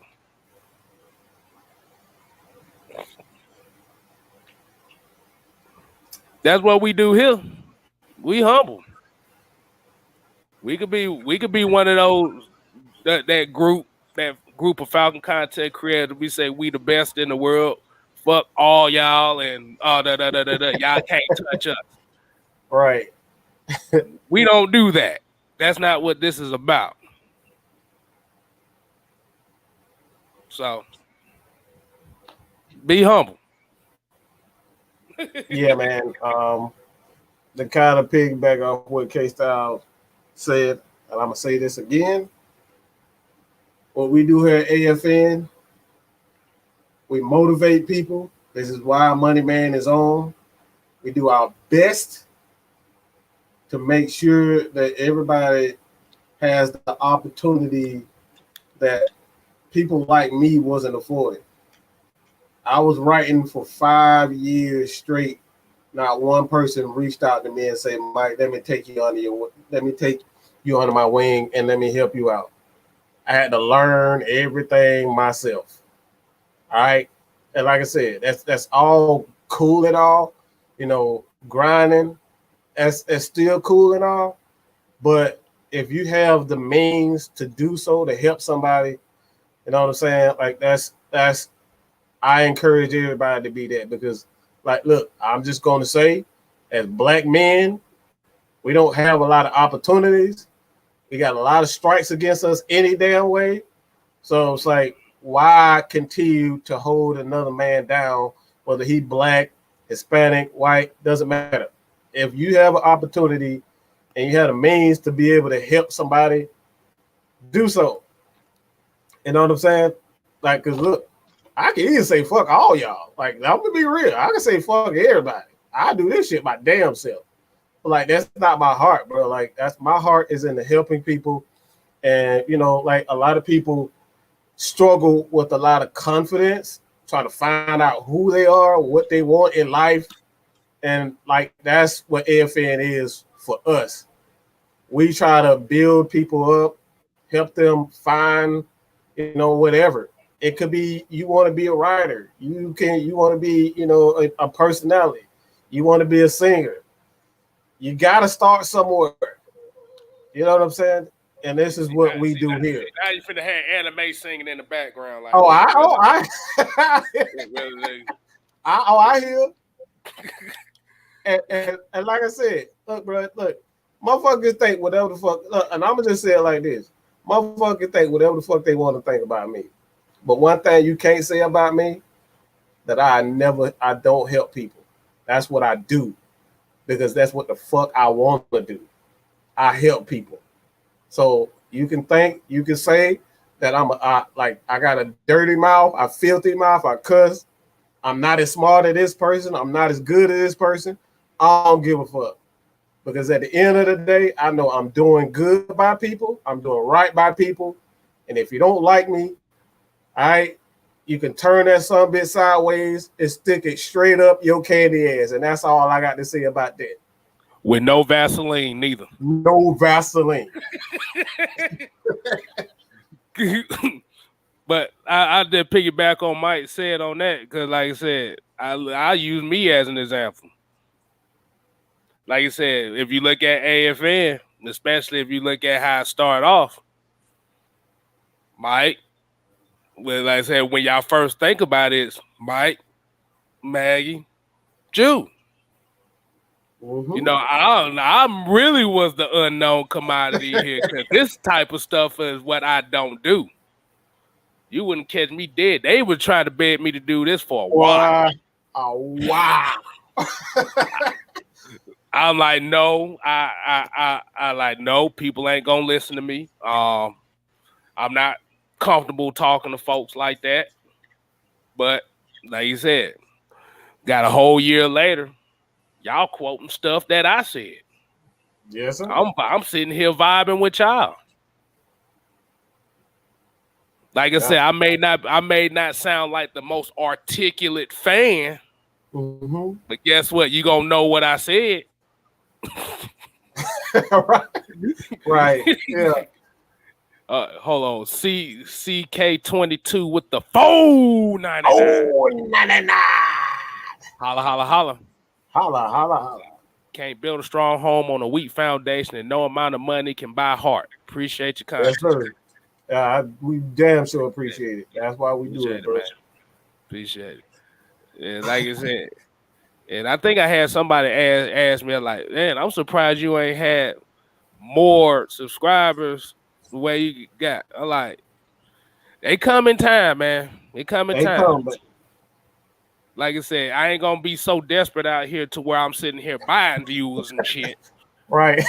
Right. If I'm sitting here trying to buy views and buy subscribers, I ain't no good to nobody. That ain't what the game is about. That's not how you connect with people. Like I said, I always say I'm on the road to 1,000. Do I bitch and complain about not being at 1,000? No. Comes with time. Absolutely. I'd rather give people quality than quantity. I just say that much. Absolutely. Heck yeah. Absolutely. Man, I told you, boy, this politician shit coming out of me. Boy, hey, look, boy, they don't know. They don't know about that, boy. Look, man, we can get down. We can get down, boy. Exactly. Appreciate it, Brian. Appreciate it. Oh man. Now we're gonna go ahead. But that's pretty much it. Again, we appreciate everybody for joining us. About 25 away for 6K, so 25 people, hit that subscribe button. Kstylzz about at 500, but we continuously say here that it wouldn't be nothing without you guys, and that's the real shit right there. Like that's what's real. All right, we're nothing without y'all. And with that being said, y'all ain't got to go home. But you got to get the hell up out of here. I think y'all Styles and Mad Mike and Maggie T for letting me be here tonight. I appreciate y'all, man. No problem, dog. Hey, it's all good, man. It's all good. I expect to be kind of shy, but y'all made me real comfortable. Hey, man. Wait a minute. Well, I thought I heard an echo. That motherfucker went in the Matrix quick. I said, wait a minute, bro. Did I just break the cheat code to life with that one? But yeah, like I said, that was all about just trying to, especially if you new to this, like I said, you want to be comfortable. We want people to be comfortable getting on here. Yes, sir. That's why we vibe. That's why when we say the Atlanta Falcon Nation ain't just us, it's everybody that watches, everybody that joins us. Absolutely. All one family.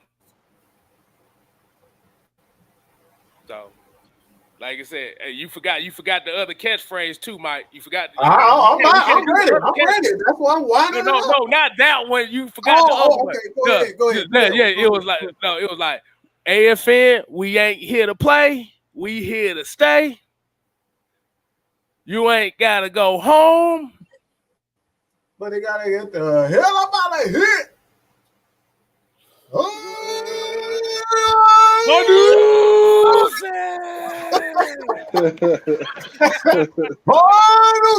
Bye, deuces.